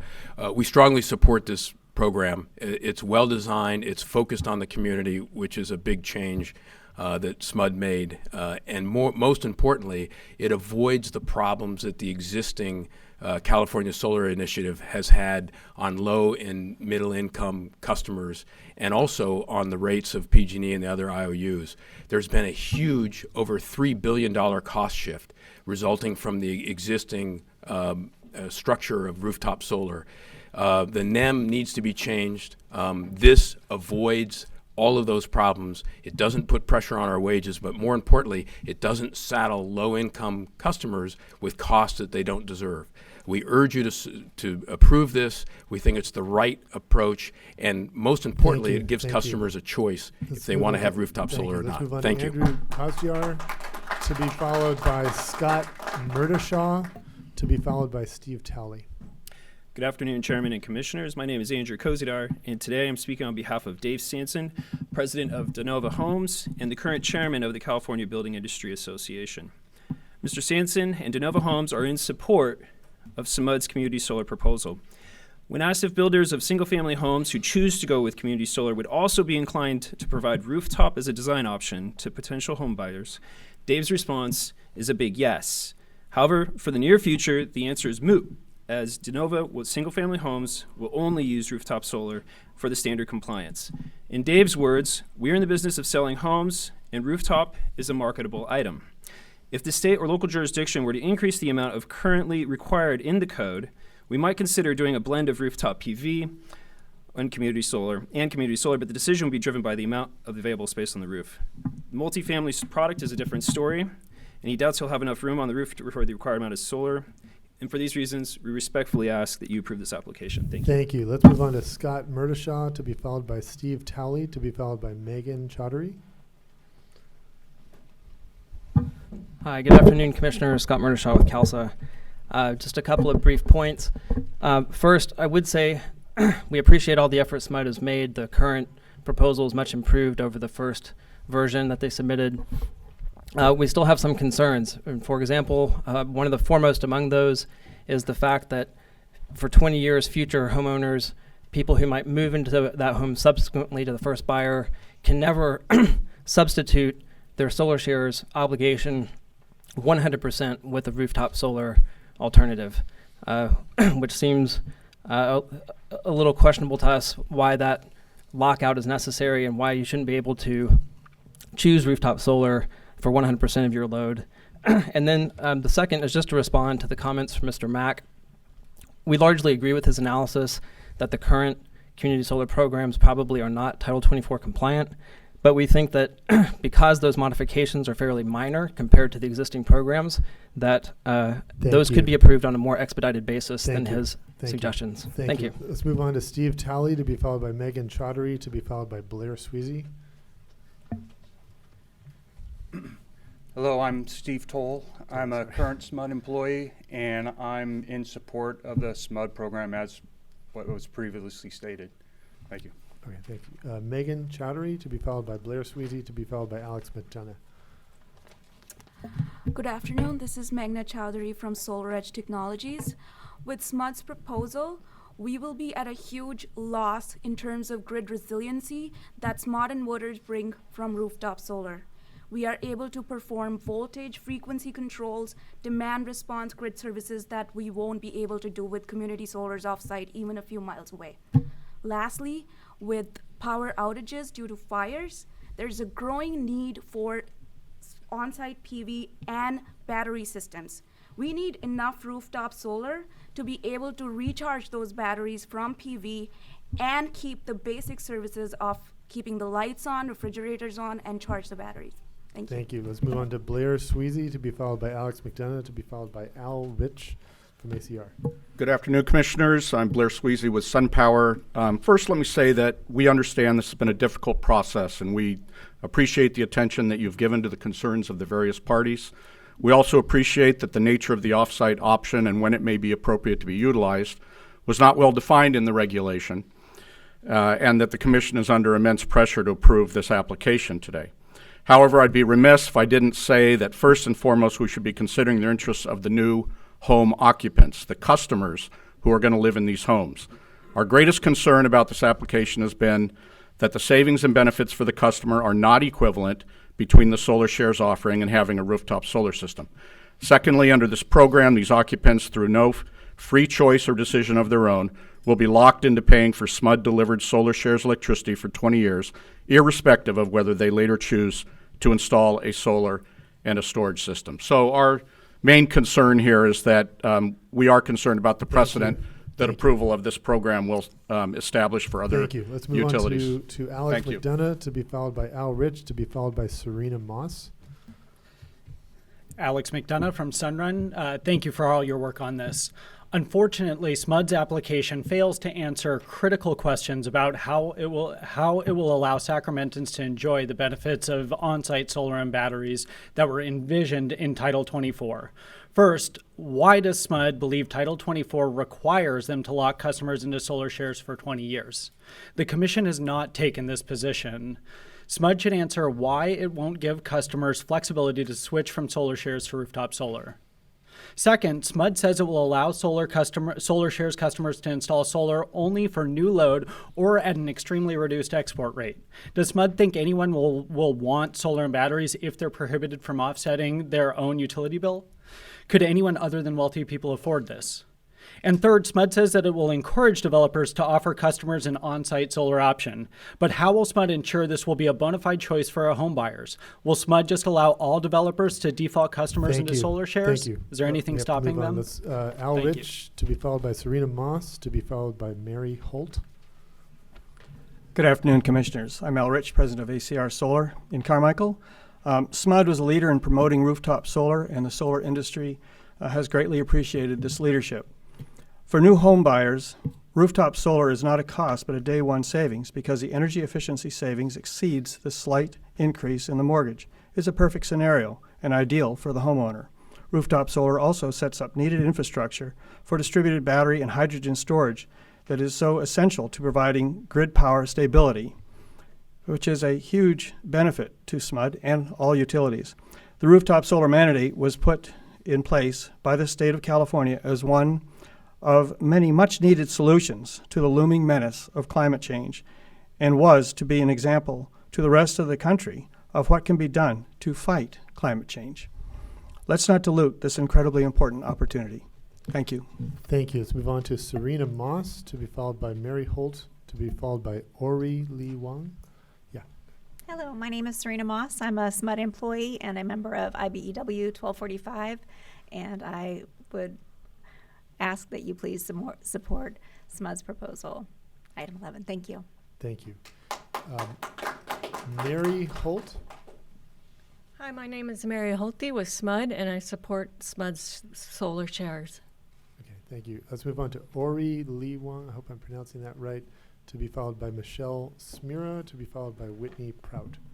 Hello, I'm a student at UC Riverside and an intern at Environment California. I'm here to urge the CEC and SMUD to do the hardest work possible to stave off the worst impacts of climate change and reject this proposal. To get to 100% clean energy, we need our utilities to push. That means we need rooftop solar and community solar, and we need it now. I believe in what the experts are telling us, and I believe that if we don't take the steps necessary now, my generation will be forced to take even bolder steps and more expensive steps in the future. We hope you reject this proposal and let us tap into all that solar has to offer. Thank you. Thank you. Let's go to Michelle Smira, to be followed by Whitney Prout, to be followed by Brian Dove. Is Michelle Smira here? No? Yeah, okay. I was in the overflow. All right. Cheap seats. Good afternoon, Michelle Smira here today on behalf of K. Hovnanian Homes. We're here in strong support of SMUD's application. We are one of the state's leading home builders for first and last time buyers. We'd like to continue doing that. We worry that these costs added to it will prevent that in the future. Thank you. Thank you. Let's hear from Whitney Prout, to be followed by Brian Dove, to be followed by Ann Amato. Good afternoon, Whitney Prout, the California Apartment Association. We're here to support SMUD's Solar Share proposal, and we'd like to support the comments submitted by the California Building Industry Association. I'll be brief. Without question, multifamily construction in this state represents some of California's most affordable housing stock, and as we see on the front page of the newspaper, every day we need more of it. We understand the state's goals for greenhouse gas reduction, and we applaud the CEC for providing the community with a number of ways to comply. But as we've heard, one size does not fit all. We believe the design option proposed here by SMUD balances the goal of reducing greenhouse gas emissions with the need to provide more affordable housing, and we'd urge you to approve the application. Thank you. Thank you. Let's go to Brian Dove. Hello, I'm Brian Dove with Mutual Housing California. We're a nonprofit multifamily affordable housing developer based here in Sacramento. We own and operate about 20 apartment communities, and we're on track to double that in the next 5+ years. And we've been recognized internationally for our sustainable housing communities, including Mutual Housing at Spring Lake, which was one of the first zero net energy apartment communities in the country. So on-site solar at our communities in investor-owned utility services have been feasible through a combination of virtual net metering and solar rebates and incentives. Since these aren't available in SMUD service area, our ability to install on-site solar is not physically or financially feasible. So the SMUD's off-site alternative provides a viable option for us to continue developing these sustainable, affordable communities. So we appreciate your consideration of approving the solar shares option. Thank you. Let's move on to Ann Amato, to be followed by David Rosenfeld, to be followed by Lou Manel. Hi, I'm Ann Amato. I wanted to say I support Senator Wayner's comments. I'm a resident of Carmichael, California, and I recently put heat pump, HVAC system, and water heater in my home, and then wanting solar, and it was totally cost prohibitive. And I've really looked at this issue, and no matter what is said here today by SMUD is trying to get out of the solar mandate, and this will result in killing cost-effective home solar. And it's my understanding that the head of the SMUD board says he wants no rooftop solar. And I believe that SMUD sees solar as a lost revenue. And they are a public utility. Their desired action will abandon their customers, their community, and the planet, which we all know is in really big trouble. So please reject this proposal. Thank you for your time. Thank you. Let's move on to David Rosenfeld, to be followed by Lou Manel, to be followed by Frank Harris. Thank you, Commissioners. My name is David Rosenfeld. I'm the director of the Solar Rights Alliance, a nonprofit association of California solar users. The headline that you saw SMUD give you a little bit ago, that a customer with solar shares can install solar, totally misleading. As Senator Weiner said, I'm going to paraphrase him, solar without net metering is a prohibition on solar. And the fact that that's not called out as clearly as it needs to be is a real problem. The country's number two, the country's leading expert on community solar, the Institute for Local Self-Reliance, they've sent you a comment, has said SMUD's proposal is not community solar, precisely because it does not offer anywhere close to the kind of benefit to the consumer as rooftop solar does, and two, that it actually replaces solar on homes that are perfectly suited for rooftop solar. That's a problem. We should listen to them. The bottom line is that solar shares does not come close to giving the consumer the kinds of benefits that your original as intended solar homes mandate gives, that rooftop solar gives. It is not an either or, but SMUD is making it that, and we should have a both and. Thank you. Thank you. Let's move on to Lou Manel, to be followed by Frank Harris, to be followed by Christine Drapeau. Good afternoon. My name is Lou Manel. I'm a business representative for Local 1245. I represent over 600 hardworking members at SMUD. I'm also a customer of SMUD.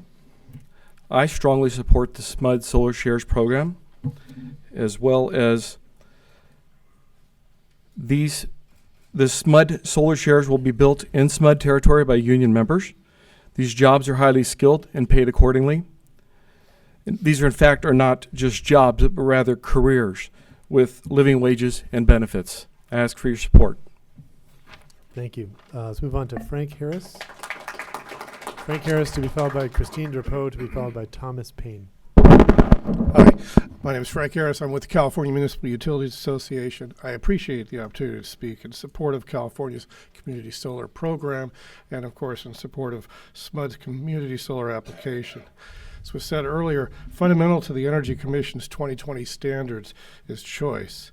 In establishing the eligibility of a community solar option, the Energy Commission recognized that homeowners should have these options. Community solar program can provide a more efficient way to increase solar and maintain choice for homeowners for whom rooftop may not be the best way of introducing solar.